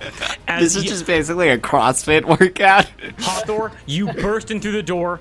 Sherry, come here behind it. The door swings into you, Sherry, and you just take it fully off the hinges unnecessarily. Yep. As the door is there, you guys are able to see Winter Scott Key in the room, kind of. You've caught up with him fully. You guys are within the same kind of 10-foot spot. You're not in his threatened area yet, but this is what you see. First of all, you're able to see a burning black pennycoat on the floor, burning with pink flames. It's destroyed. As he looks back to you, half of his face scarred over from the flames, which licked up into his hair, which then whipped into his face, burning his eyebrows, his eyelashes, permanently scarred. You are able to just, as you all sniff the air, you're able to smell the grotesque smell of infection coming from his ankle, from that blood magic which Sherry cast on him. And you're able to watch as his shoulders raise and fall as he goes, "Oh, it's a pretty good chase, huh?" Now, the last thing that you see, the reason I say you can't see his ankle is because he's not fully inside of the room. You are able to see only his upper half, his shoulders and his hands, his back to you, as he is currently sitting on a windowsill. A windowsill leading to an 8-story drop going directly down. No! As he says that to you. As he says that to all of you, do you guys say anything back? Cast command. Make him stop. I fucking cast. I try. He'll probably pass. I cast command, and I say, Don't do it. You have so much to live for. backflip.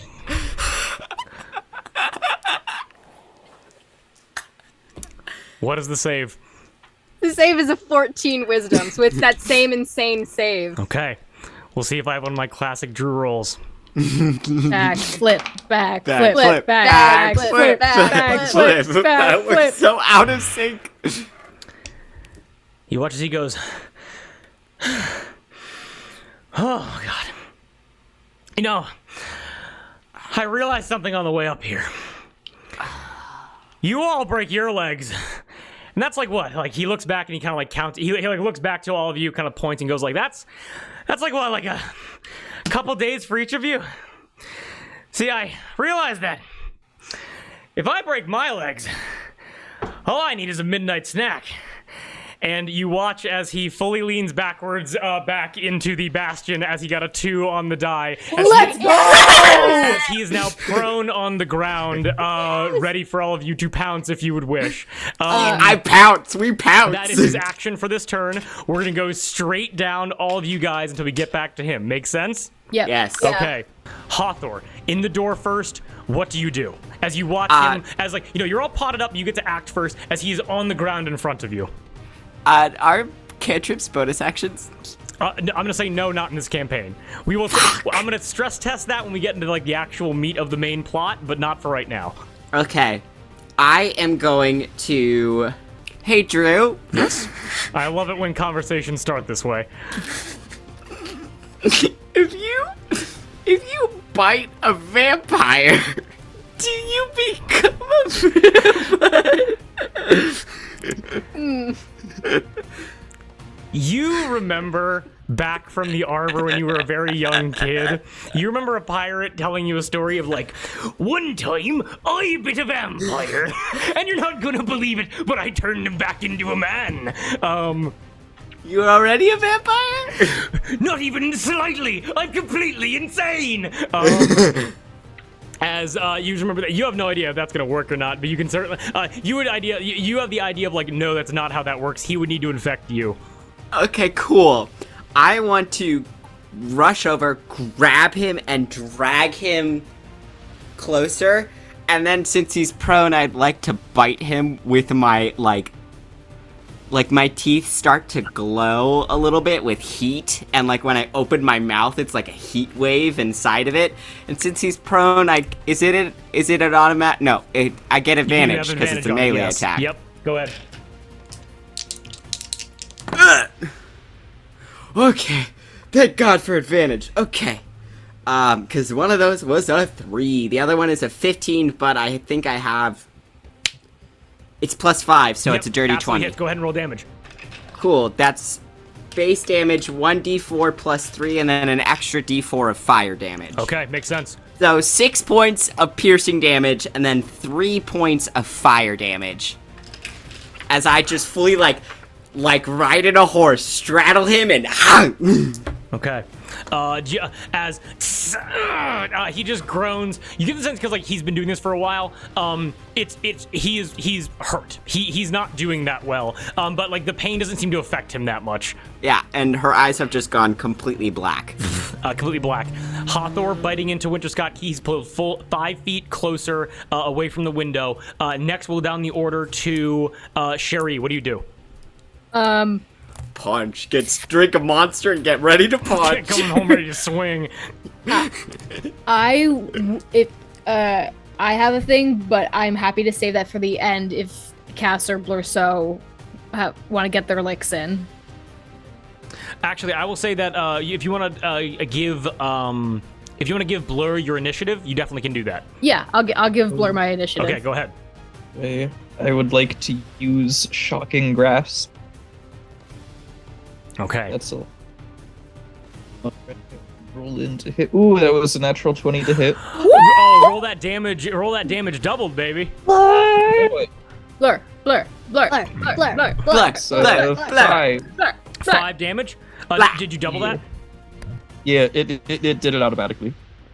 Okay. Blur, as you rush over, you grasp onto his dying, diseased foot, and you smell the scent of burning flesh as you shot. Oh, no. Again, Hawthor has the top section, Blurso, you have the bottom. Cass, what are you doing? Stressed out about the fact that I've been fucking shot. I'm not gonna pull my rapier, and for the first time, you guys see this sort of like sparkly, pale pink, like magic gather in Cassiano's hand as I kind of like bite out at him. That stung like a fucking bitch, and cast Eldritch Blast. Okay, go ahead. That is a 19 to hit. A 19 to hit, that's gonna hit. Roll damage. Okay. 3 points of force damage. Woo! Damage is damage is damage. Every little, Damage every is little bit damage. counts. Games is games. As you you blast him with Eldritch Blast, and as just like a sweet smelling magic whips him in the side of the head, you actually send his head and his temple cracks into Hawthor's knee as she's biting into him. It's like a combo move of like everything's going on. Sherry, what do you do? How hurt is he? He's not within one-shot territory. Okay, then Sherry, like, taking all of this and just slowly strides into the room until her feet are at Winter Scott Key's head. Hathor and Cass, she casts you a glance and just jerks her chin, asking you to get off. I will stand between him and the window. I'll step back. Yeah. I kneel so that I am at eye level with him. And I say, as great a pleasure as it would give me to rid you from this world, you have things to answer for. And I clamp a set of manacles around his wrists. Around his wrists. Yes. Okay. As you clasp the manacles around his wrists, a sword at his side, his eyes open up as he shakes his head a little bit and locks eyes with you as you say all of that to him. Mm-hmm. It is now Winter Scott Key's turn. Okay? Okay. Winter Scott Key, as you slap those manacles around him, looks to you and grabs onto both of your wrists and pulls you close so that his mouth's right by your ear. And I'm going to I'm whispering. I'm going to text you something, Kate, right now as to what he says. Okay. He quits. And sorry, I always imagine prone is like you're just face down. So he's how is his he back? Yeah, so it's chest up right now. Okay, He's planking. He says that to you. And as he says that to you, please give me an opposed athletics check. Come on, bitch. That's a 9. It's a 9. You guys are able to watch as Winter Scott Key, with both of his hands on Sherry's wrists, Hawthor in the middle between him and the exit.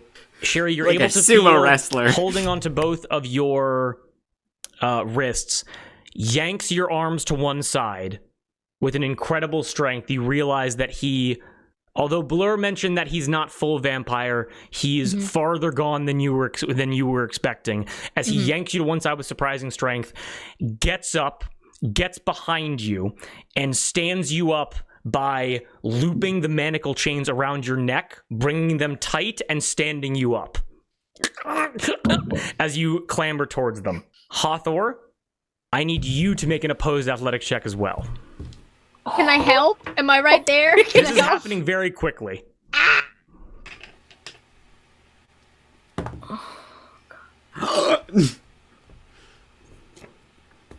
Is this athletics? Yes. Fuck. 17. 17. Okay. I'm doing a lot of yoga and the push-ups that Higgy's recommending. I can get 5 done in a day. That is a 13 plus 5 for an 18. Oh! Can I do it? Manacles around your... Cass, you're poisoned. What about Blurso? Blur is out of breath completely. Blur is a 40-year-old wine drinker. Tony looked back, gave a quick nod, and went back to what he was doing. That's accurate. Sherry, you're able to hear another whisper in your neck as he is holding you to him. To his first one through like clenched teeth, I just say, "Never." As this is said to you in private. These little dots. These... I can't As wait he for says- Hathor to get Sparta kicked out that window. As he says that to you, as he stands you up, Sherry, Hathor, as Sherry's wide frame kind of brushes up against you, you're able to watch as Winter Scott Key, still holding onto Sherry, goes into a perfect side kick, kicks you directly in the side of the hip, and moves you about 5 feet away from him. And then, with you using the remainder of his movement, sloppily, not gracefully, and moves both him and Sherry towards the window, and chucks them both, bodies intertwined, out of the window. Does Cherie still have the rope around her arm? 1 second, hold on. That was dissipated long ago. That was Yeah, pulled back into her I satchel. dropped that somewhere. Sherry, We all have 50 feet of hempen rope, probably. Sherry, and Winter Scott Key begin plummeting out of this guard tower. Do you all rush up to see what is? Do you all rush up to watch them fall? I do. You Yes. do. Cass, you do. Hathor, you do. Blur, I'm going to assume you go along with them. You guys are able to watch, first focusing in on your friend, restrained and plummeting down 8 stories at the hands of this vampiric undead son of a bitch. And what you are able to see 8 stories down, what Winter was aiming for. The Royal Gardens.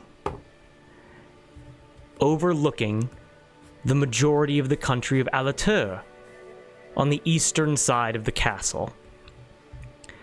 The Royal Gardens, where, mentioned before to, I believe, Cherie, where the King and Queen's royal game is taking place.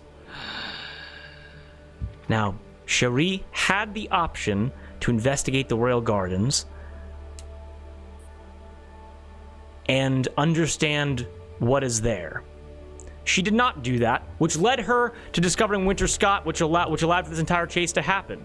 But, Cherie, you are washed over with a sense of incredible relief after the terror of plummeting 8 stories down.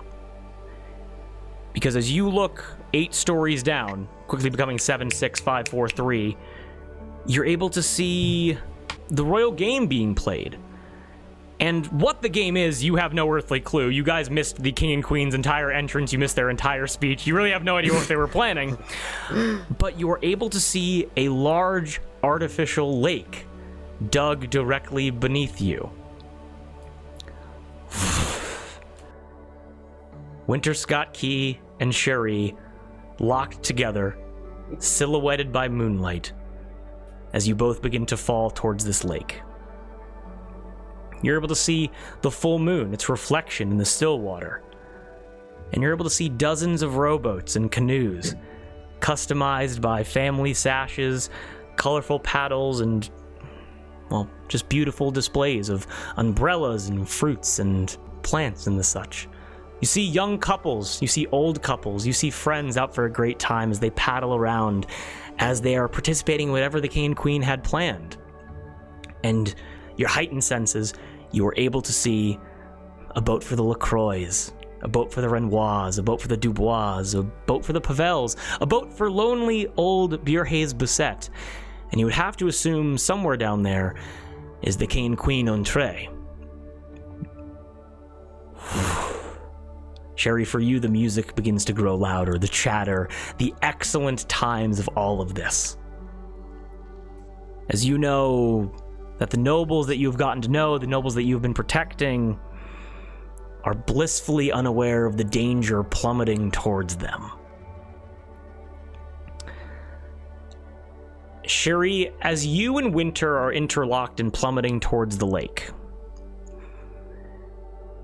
would you prefer being manacled by him? And I'll ask you a question right now. Mm-hmm. Would you prefer to have him give you the help action, or would you prefer to give him disadvantage on an acrobatics check to avoid the boats as you're plummeting down?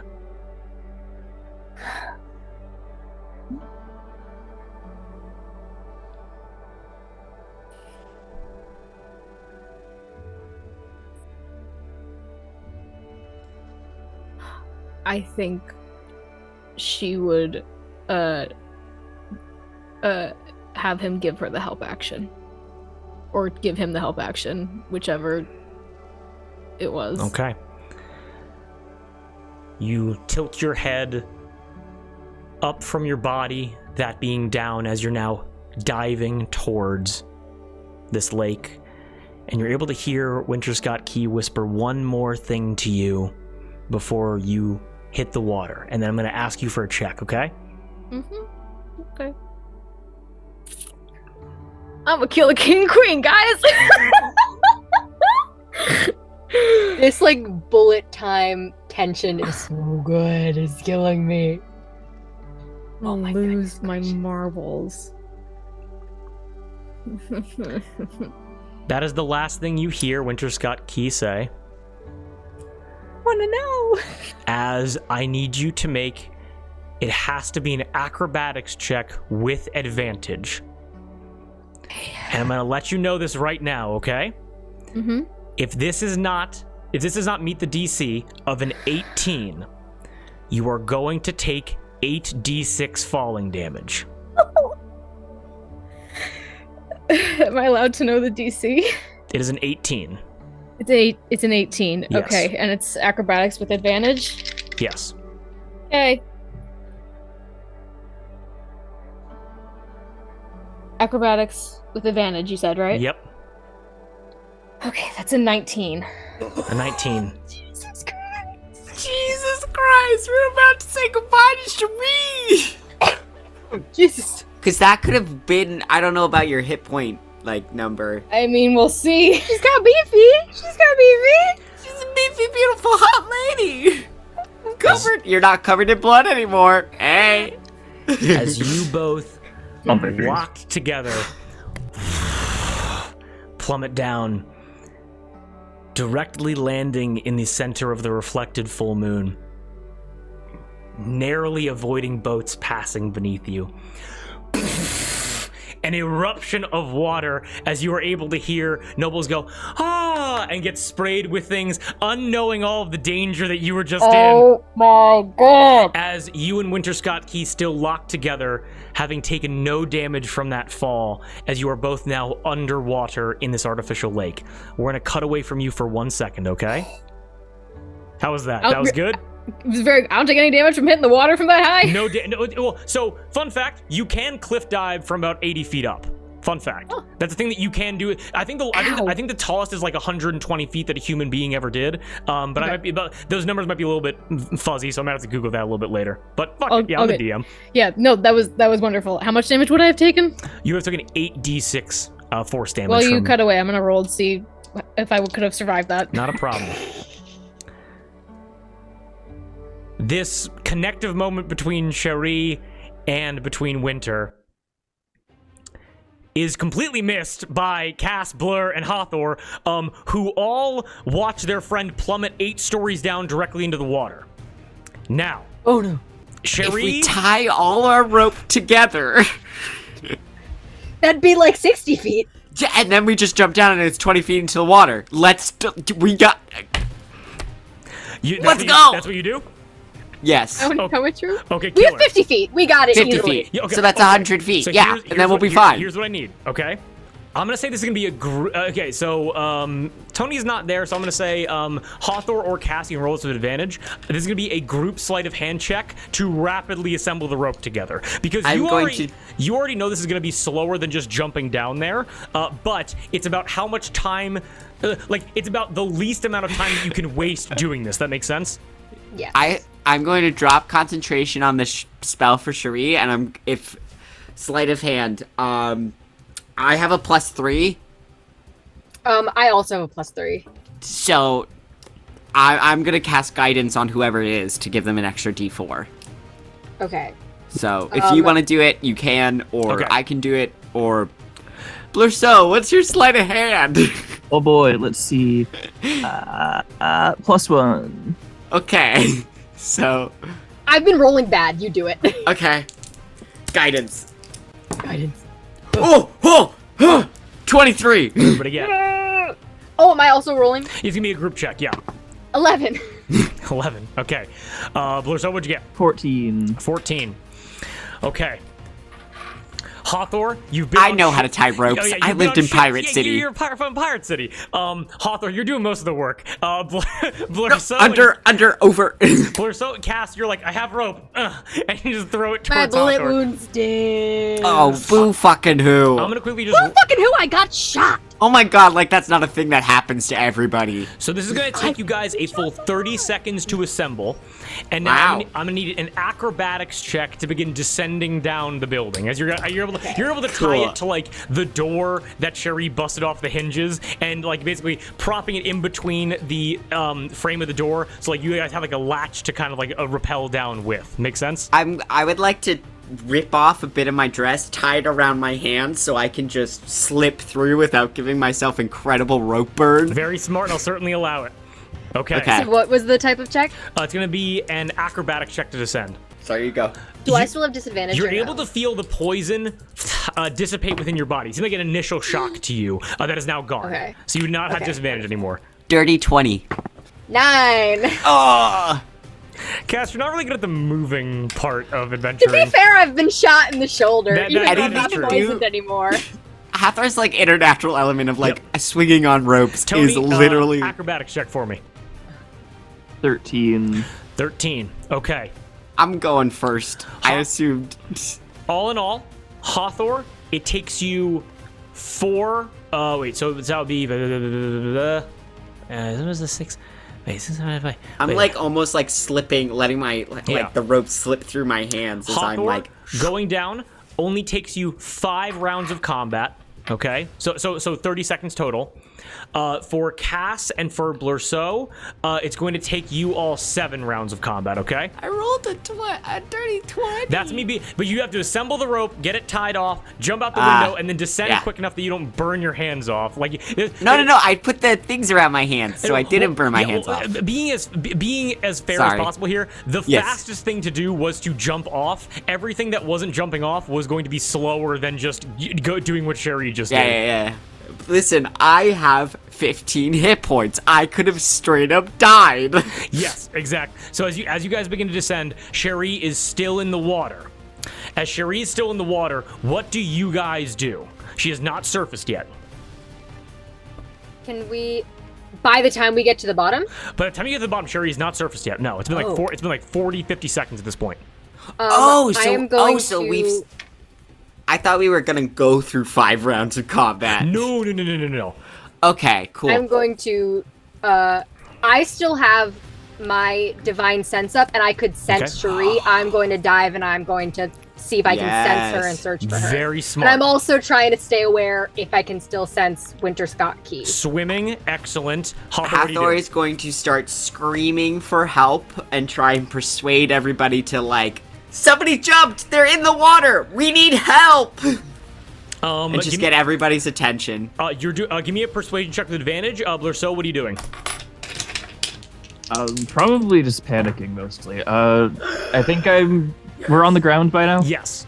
Can I see where Cherie is in the water or no?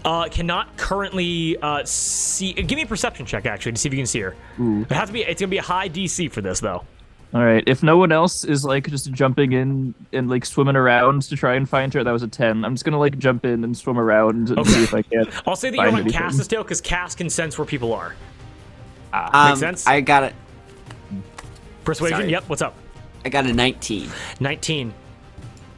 You're actually able to see George's and Amelie LaCroix on like Cherie fell! you immediately see Amelie goes like, oh, and the Duke goes, what? It's like different reactions as you see like a small little 2-person canoe, or like like rowboat, begins and begins paddling its way over to you. As the Duke George is now looking at you, Hawthor, before you're in the water at this point, right? Yeah. Rows over to you and goes, Mon coeur, what is the problem?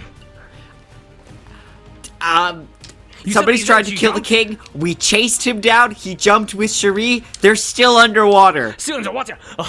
Guards! And just calls for the entree guards to come and help as fast as possible as you watch like guards quickly disassembling their breastplates and jumping into the lake. Maybe keep some guards to protect, like, all the people in power. No, I think I know the name of the game. As the Duke explains to you, and explains to you what the game is, we cut back over to Cherie. This isn't a game! No. So you're able to recognize the Duke knows this, but it seems that the game is intersecting with what the problem is. As he explains to you what the game is. Okay. Okay? We cut back over to Cherie and Winter Scott Key underwater.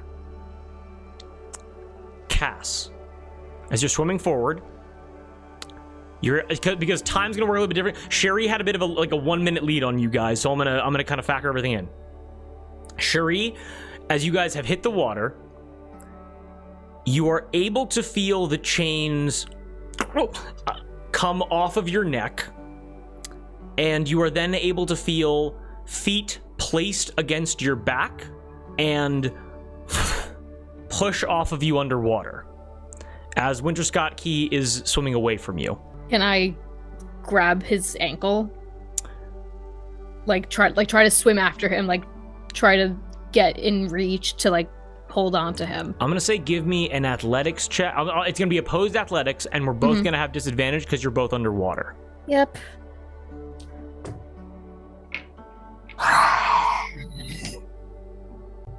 It was a natural 20 and an 8 for a total of 13. We both have disadvantage. Yep. That was with disadvantage. Yep, I got a 13 with disadvantage. Only a 7 for Winter. As you swim after him, as you grip onto his ankle, you hear as bubbles escape from his mouth, as you are now holding onto him, having swim after him. And you realize now, swimming after him, that he is swimming down towards the center of the lake. What do you do now that you have him grappled? I start swimming up. Okay, I'm gonna need another athletics check from you. It's gonna be opposed, both with disadvantage. Fucking Christ. That's a dirty 20 with disadvantage. That is 2 19s. And I'm gonna say with those 2 19s, Sherry, I need a con check from you. Check or save? Just check. It's the same number. 8. 8. Sherry, as you realize that you didn't, as just the fear of falling such a great height, all of the adrenaline, your heart's working very hard, your lungs need air. And as you try to pull, and you're determined, you try to pull Winter Scott Key up by the ankle, and Winter Scott Key allows you to keep holding onto his ankle as you watch as he pulls out his own sword, puts the blade against his own foot, and with a flintlock shot, close range, directly at his own leg, blows off his own foot and continues swimming down. As Sherry, you need to go and breach up for oxygen. As you are now holding onto the foot of Winter Scott Key. Can I try to still swim after him? Yes, you may. Okay. What do you want me to do? Disadvantage athletics? As Winter Scott Key continues swimming down, you realize something as you grow. Again, it's not very deep. It's only maybe like 20 feet deep, maybe. As you reach the center of the lake, you're able to notice something very strange. It's a structure of some kind. Light candlelight emanating a shine into the center of the lake and only to the center of the lake. As you approach, you're able to see that although curtains put up some kind of like foggy glass, you're able to see two figures sitting inside. And you watch as blood now pouring out of his leg, again, blackened blood, that of a vampire, swimming towards this seemingly like greenhouse underneath the lake.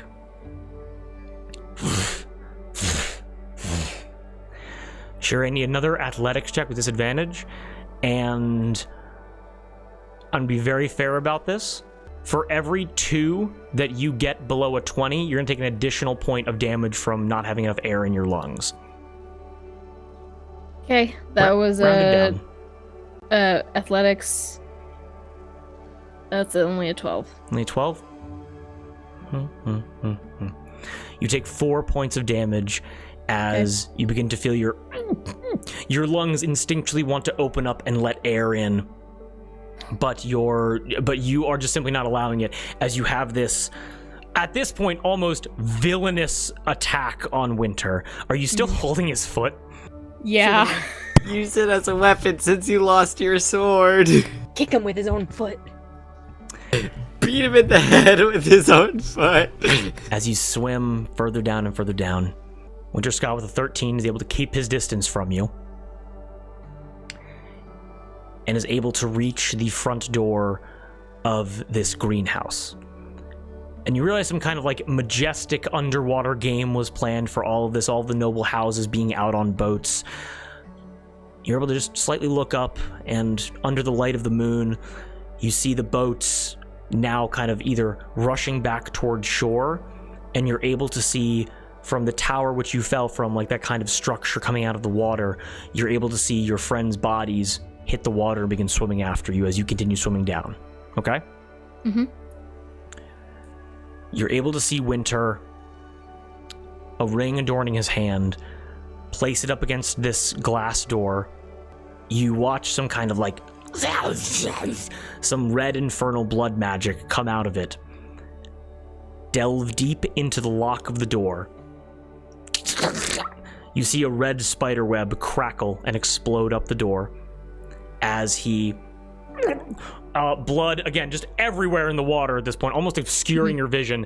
As he opens the door, you watch as water does not flood into the chamber, some kind of magically enchanted greenhouse, as there are again 2 silhouettes within this greenhouse, and as Winter Scott Key enters, there is now a third as the door is then shut behind you. A third what? Sorry. There's now, so there were 2 silhouettes in the greenhouse before, and with Winter Scott Key entering in, there is now a third. I'm still going down. Swim down. Give me one more athletics check with disadvantage. I feel like we're at the spa. That's a 9. A 9? Yep.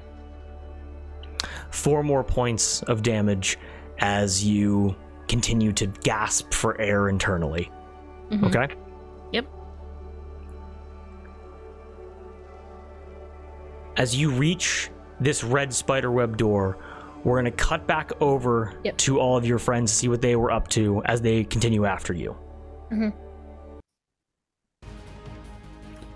Or up against the LaCroix boat, as you watch as Untre guards begin throwing themselves into the water, taking off their breastplates. George's LaCroix kind of like grabs onto you while like Amelie takes over and starts paddling the boat for him, as George's looks over and goes, The king and the queen, they are underneath the lake. The game was to find the clues to go and get them. We have to get to the, everybody, as he starts shouting at Allatour to, like, gesture all of the guards over that are possible. They shouldn't be taking their breastplates off then, because it'll help them sink faster. What did Amelie goes, you fucking idiot, put your armor back on! Listen to the pink-haired one! As they yell out, Cass, as you and Blur are swimming down and down and down, you feel two presences, you feel the unique signatures of your party, and you feel two presences of, you were able to feel Sherry, and then that unknown other undead presence which you would now know as Winter Scott Key, okay? Yes. You are then able to feel Winter Scott Key exits your known area as you start swimming down, and then you also feel Sherry exit your known area, still swimming down. Okay. And as you get about halfway down to the center of the lake, and suddenly the water, relatively clear, again, like royally imported, very well constructed. However, it then becomes like a murky, blackish red as you are able to sense that there is now blood in this water. Make sense? You continue swimming down. I need a Hawthorne, kind of just like getting everybody in to like kind of like help out. Cass, give me a quick Constitution check to try to hold your breath to get down there. Check or save? I'll say it's a check because you're actively doing it right now. Okay. That is a 16. 16. You are able to hold your breath for an extended period of time as you keep swimming down. You keep swimming down and down and down, and suddenly you're able to feel Sherry re-enter your zone, and you realize that you're on there. It's like at this point it's like it's like a sonar as Sherry re-enters your range, and then you also feel Winter re-enter your range as well as you realize that you're getting close. As you are able to see, revealing itself to you like it was from under a veil, you are able to see this illuminated underwater greenhouse. Okay. Sherry right at the door. Hawthorne calling everybody for... Hawthorne, do you dive down or do you kind of stay up with the boats, kind of like calling help over? I'll dive down. You dive down? I'm going to say you're able to catch up with Cass and Blur as you begin diving down, okay? Yeah, I'm a good swimmer. Okay. You did wicked quick, Pirate City. Cass, Hawthorne's immediately right next to you as, like, you know, all of the dumb human commoner guards are struggling to, like, put weights on themselves to sink faster towards you guys. As that happens, we then cut back over to Sherry, right on the cusp of where Winter is, inside of this greenhouse. Sherry, you like basically your eyes sting from exertion, maybe from tears of just exhaustion after this guy. As you open up this red spiderweb cracked door, eyes kind of closed, you put your mouth across a barrier separating the water from the inside, and you fill your lungs with air, dripping wet, all of the blood washed away from you. And as you step out into this this greenhouse, you look down, kind of retching up water, and you're able to see a trail of blood leading directly inside. This is not a very big room, maybe only like 10 feet by 10 feet. Very small. As she's coughing up water, she's moving, following the trail of blood, just still driven. What you are able to see as you follow the trail of blood, all you need to do is look up. As you look up, you're able to watch as, again, this is already in motion before you even got here. You're able to see an elaborate dark oak, golden gilded table full of an elaborate spread of food. There is suckling pig. There is elaborately roasted whole turkeys. There's bottles of wine from a private Untre winery, vineyard, and distillery, where, again, this is an elaborate display meant to be a reward for those that were able to complete this oh so royal of challenge.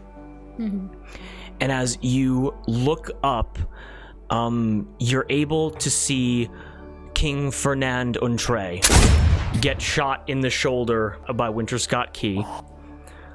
Almost simultaneously, as he takes the hilt of his sword And as, again, horrified at what they're seeing right now, Fernand was up out of his chair, shot in the shoulder, immediately backs up, slams into the side of the greenhouse.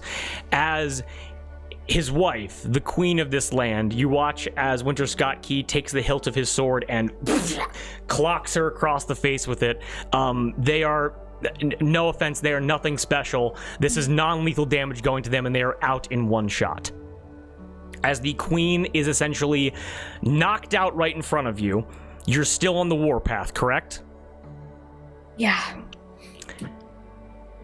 As you continue to step forward, as the queen, again, eyes half open, hair whipping, elegantly twirling, still beautiful even though she just got cold clocked, cut across the side of her head. You watch as Winter Scott Key grabs her, brings her into a bit of a headlock, and puts his sword directly against her throat and goes, no, no, no, no, no, no, no, no, no, no. And just throws up a bunch of water. Now that, we're done. Stop. Never. He very not subtly presses the blade closer to the queen's throat, and you see a slight trickle of blood run down her neck and go, you're never... You look down and you see that he is currently standing on his one foot, and his other amputated ankle, he's just standing on the wound. He's lopsided completely. As he looks to you and he goes, now you're never gonna believe this. It was supposed to be a lot cleaner than this was. Yeah. I toss his foot at his feet, and I say, if you stop now, there may be time to reattach that. Winter looks at you, and again, sword against the queen's throat. You have no idea what his exit strategy is. With this, as this is happening, Cass, Blur, Hawthor, all these guards filing in before you, your eyes are able to watch as a light illuminates the entirety of the greenhouse as you realize the only logical conclusion, a gun was just fired within this greenhouse. Moving faster. You swim faster and faster and faster. Cass is doggy paddling.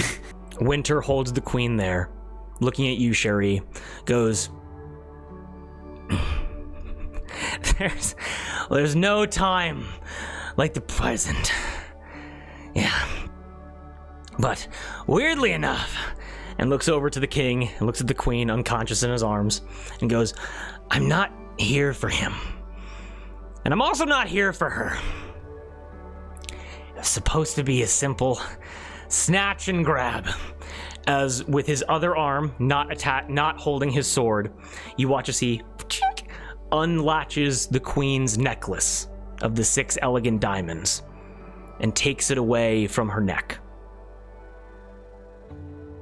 At this point, Cass, Blur, Hawthor, you are all able to pass this barrier between the water and the greenhouse, and you're able to stand next to Sherry, hands on knees, exhausted, just beaten. All of you just worn down more. This is the most exhausted you have felt in months, if not years. The most labor you have done in a very long time.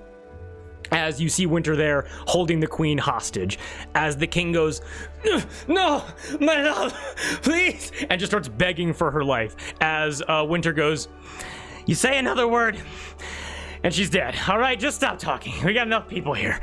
And looks back to all of you. That's all you wanted? You'd be surprised. And you watch as he, with one hand, takes the necklace, he presses it against the palm of his hand, and he snaps it forward as the latch connects around his wrist, as this necklace also functions as a bracelet of some kind. And you're able to watch as he slowly begins bringing his wounded leg up toward, like basically balancing on one leg, as he goes, you'd be amazed what chaos, opportunity, and I guess The right amount of good blood will get you in this world. As he rubs, holding the queen hostage, as he rubs the necklace against his bleeding leg wound, you watch as the 6 crystals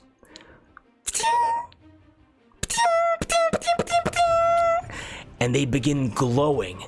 They begin glowing incredibly bright, brighter than you have any, like, again, it's like the sun multiplied by 6 as you like close your eyes and you shield your eyes as this thing begins glowing with an incredible amount of artificially produced light. I need everybody here to give me an Arcana check. I had an idea and I waited too fucking long. Arcana? 19. 19. Is this information about Fey Fiends or undead? No, it would not be, no. Okay, then that's 16. 16. Give me 1 second here. 16, 19, 16, good. 14 from Moss, excellent. And then Blurso, just here having a great time. Excellent. So he got 12. 12, awesome. Cass and Sherry. Sherry, you would only understand this from back before, from when you were training, before you were here. Cass, you would know this again in legends and lore. You remember back from where you came from. You remember the parties, the picnics, all of this, and you're able to remember the talks about jewelry, the importance of these artifacts, these odd. The odd power that elegance and regal displays have in this world. And you're able to look, as both of you are able to recognize, this was no pure necklace. This was not made by any kind of royal jewelers or royal smiths. This is an artifact which has laid dormant for dozens, if not hundreds of generations, now only activated by celestial blood. Does anybody do anything? How close am I to Winter? 10 feet away. 10 feet. Yes. Can I cast Mage Hand and try and grab it off of him or try to like undo the latch and snatch it? Undo the latch and snatch it. As you cast Mage Hand forward and you try to snatch this away, as you're kind of like, an elegantly jeweled hand goes forward and attempts to kind of unlatch this bracelet. As you are, I mean, I'm managing so many different tabs. As your magic gains, basically contacts this bracelet, you're able to feel the power of a 9th level counter spell immediately wash away whatever cantrip Mage Hand you tried to cast. As you do that, the information that you gain from that, this is an artifact. This could not have been man-made. This was made by angels, perhaps even gods. Whoa. Okay. As he does that, I'm assuming he's distracted. I would like to rush him in an attempt to like get the queen away from him. As you rush up to him to get the queen, he very happily takes his blade away, sheaths it, and pushes the queen towards you. I catch her and give her 1 hit point with healing hands. She goes, she looks back, she goes, my husband, and rushes over to go help her husband and goes, that man, kill that man, and then clutches at her neck, realizing that her jewelry is gone and is just panicking. This is the worst this could have gone. Mm-hmm. As Winter points his arm towards all of you, sword now sheathed, and goes, you know, I'm just kind of running off instinct at this point. And you watch as some incredible amount of energy that makes your ears pop and your hair stand up begins to be channeled into this bracelet here as it shoots a... Oh my god, what exactly? Let me just get the colors here correct. It shoots a purple almost like a laser, some kind of energy blast out from the crystal, past all of your shoulders, out the door, and contacts with the lake bed. You are then able to watch as air bubbles begin coming out of this purple contact section. Nothing visible. It's like some kind of like dark purple swirling portal almost, as you're all able to watch as above you, you're able to see through this kind of like foggy glass as the water level of the lake begins to, and the water from the lake begins to be transported somewhere. You watch as all of the boats and all of the guardsmen swimming begin to be sucked towards this purple portal as they go, "Whoa!" and they get caught into a whirlpool as the water begins being sucked down very rapidly.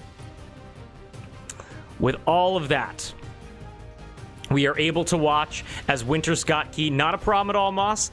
You're able to watch as Winter Scott Key as everybody is distracted. Goodbye, Moss. Much love. Mwah.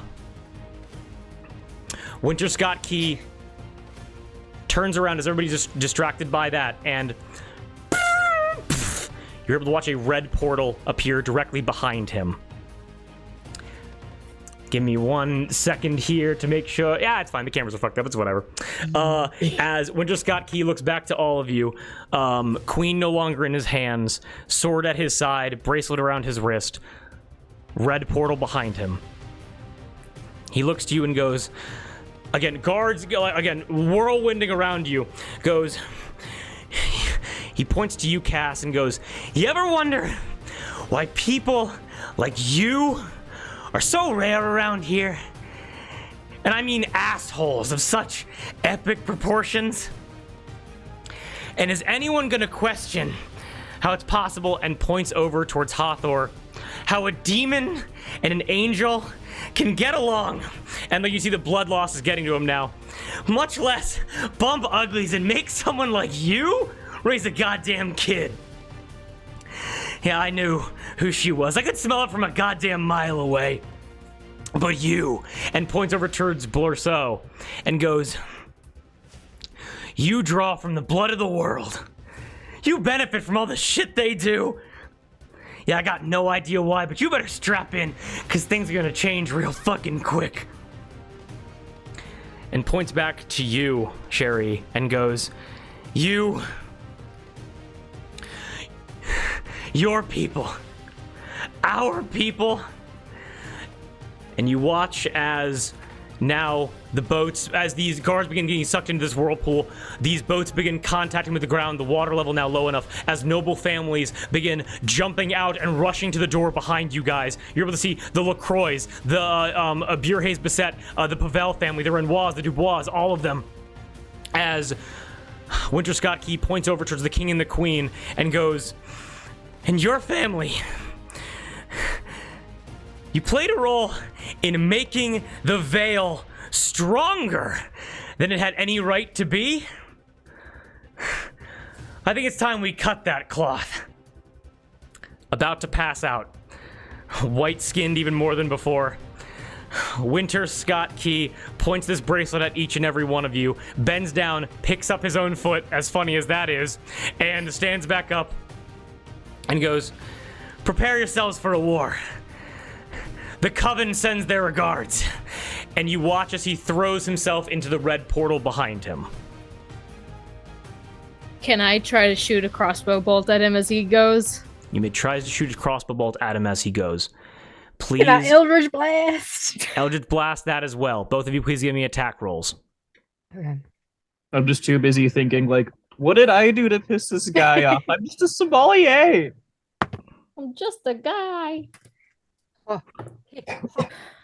25. 25 definitely hits. Roll damage. 12. But I missed. I died, but I lived. But I lived. That is 5 points of force damage. 5 points of force. I don't think that worked either. No, you're good. I got you. Ha! I can fix cameras. 5 points of force. You guys are able to blast him into unconsciousness through this portal as the crossbow bolts and the Eldritch Blast hit him, as you watch as he makes his elaborate getaway and goes limp into the portal, disappearing completely. Now, with all the noble families gathered behind you. We come to a nexus point. As you watch him disappear in you know that he's unconscious beyond where this portal leads him. I will let you know that this is a point of no return. The choice that you make now will decide main plot things, villains, PC plays, stuff like that. And if certain choices are made and the party is split, certain PCs might even have to get put on retainer for a bit until things are able to latch back up. I'm gonna go and call on each of you one at a time. And with the noble families behind you in this drained lake bed and the portal in front of you, I'm going to ask what you choose to do. If you want to have a quick conversation with your noble families, you may. But this is going to be a big choice, okay? Uh-huh. I'm going to start with you, Kate. Kate, what does Cherie do? And does she speak to anybody before she does anything?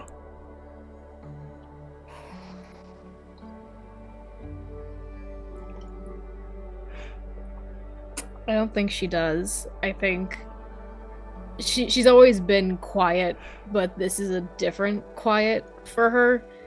I think, first of all, her crossbow drops from her hand. Just clatters onto the floor. She doesn't really care about it.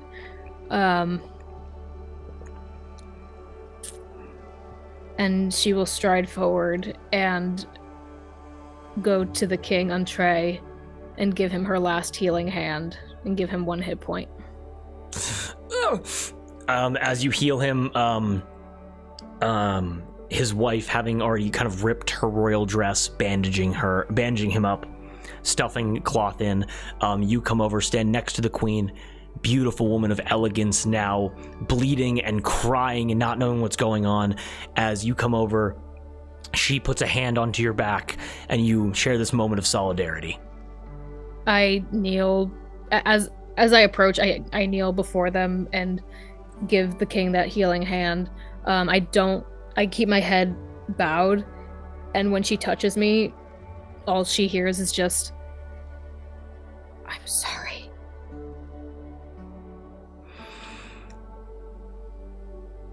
Through no words, but just through like the sniffling and the keeping back of whatever tears she can, you feel her go for like the cloth of your armor and just squeeze those straps very tightly. As communicated to you in this grasp, although she is furious and sad and scared of having never been in a fight before, she appreciates you just simply being here and helping him before doing anything else. Do you stride into the portal or do you stay here with the nobles? I stay. You stay. Cass. What do you... sorry. Darby. What does Cass do? And does Cass speak to anybody?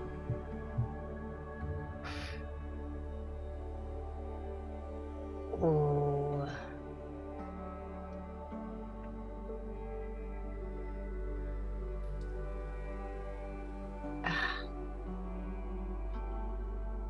Part of Cassiano wants... At his core, Cassiano is a man who wants to follow drama. Okay. And this has been quite dramatic. And it is... Oh, God.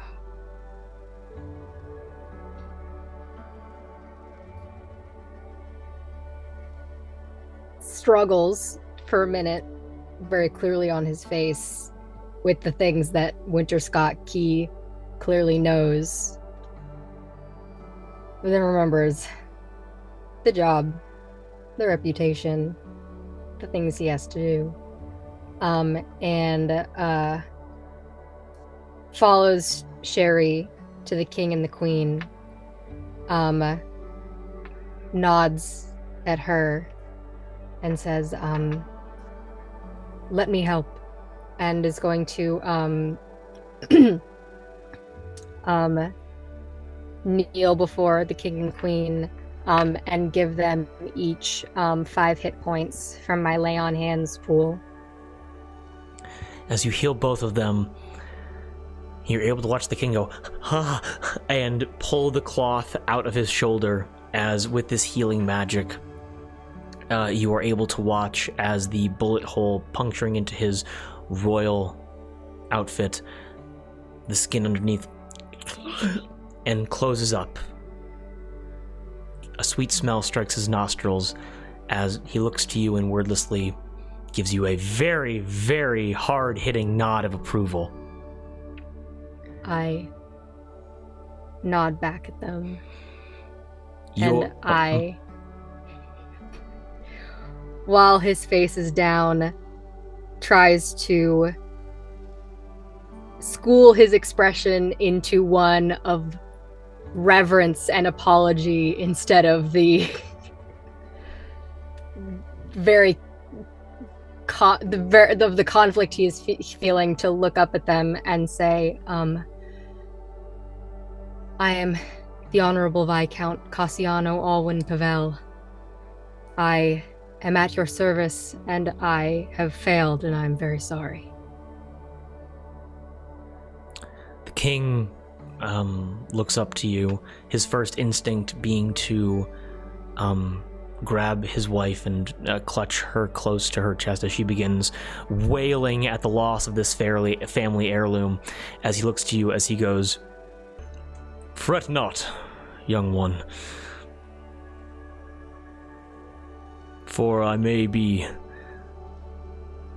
bleeding on the floor if you were not here," and looks to both of you and goes, "The Honorable Viscount, for I have heard such majestic things of your travels. You seem to be a changed man." Immensely grateful that is the reputation I've cultivated. Perhaps there will be use of your services in the future. As and again looking over and like no, like at this point the crowd huddled around this greenhouse, everybody, like at this point people are weeping just seeing like the general energy kind of being amplified through the people. People are it's solemn and it's depressing as people begin to weep in solidarity, hold each other, hold their loved ones, as the king looks to you and goes, "Well, there is much healing to be done. You are definitely on the right path." And with that, with the words of such a strong, important person being spoken to you, you can regain 1 spell slot. Whoa! Blurso. Yeah. Tony. What do you do? Who do you speak to? All right. The portal still whirling in this area. Yeah, so neither Shuri or Cassiano went through yet, right? No. Alrighty. Oh, no. They're just not going through. Alrighty. I'm not really in a position or ability to do anything to help the king. Is Bjorhaze here? Little cane in his hand now, being like, a transportation portal heading somewhere. As yes, you're able to kind of hear Bjorhaze speaking to himself off in the crowd. I'm gonna walk up to him and ask him his advice on the situation. He looks to you and he puts a little old man arm around you and begins walking you up to the raging purple portal that had just sucked some guards and a canoe into it, and goes, "My thoughts on the situation, Blurso?" That is what you want to hear, correct? Yeah. Well, quite a pickle the nation finds itself in now. The king and queen, having been assaulted at their own royal festival. Something called the Coven being a great issue. As you two walk up to the portal, he opens up his spell book, 9th level counter spell, and just diminishes the portal. Explodes into purple light. Purple light that then turns blue and green in line with his magic as he then goes. He turns to you and goes, Blurso, I've always liked you. I've always known you to be the best of us. Perhaps even take the place of your father as the best sommelier in Allatour. Perhaps even lead your own noble house.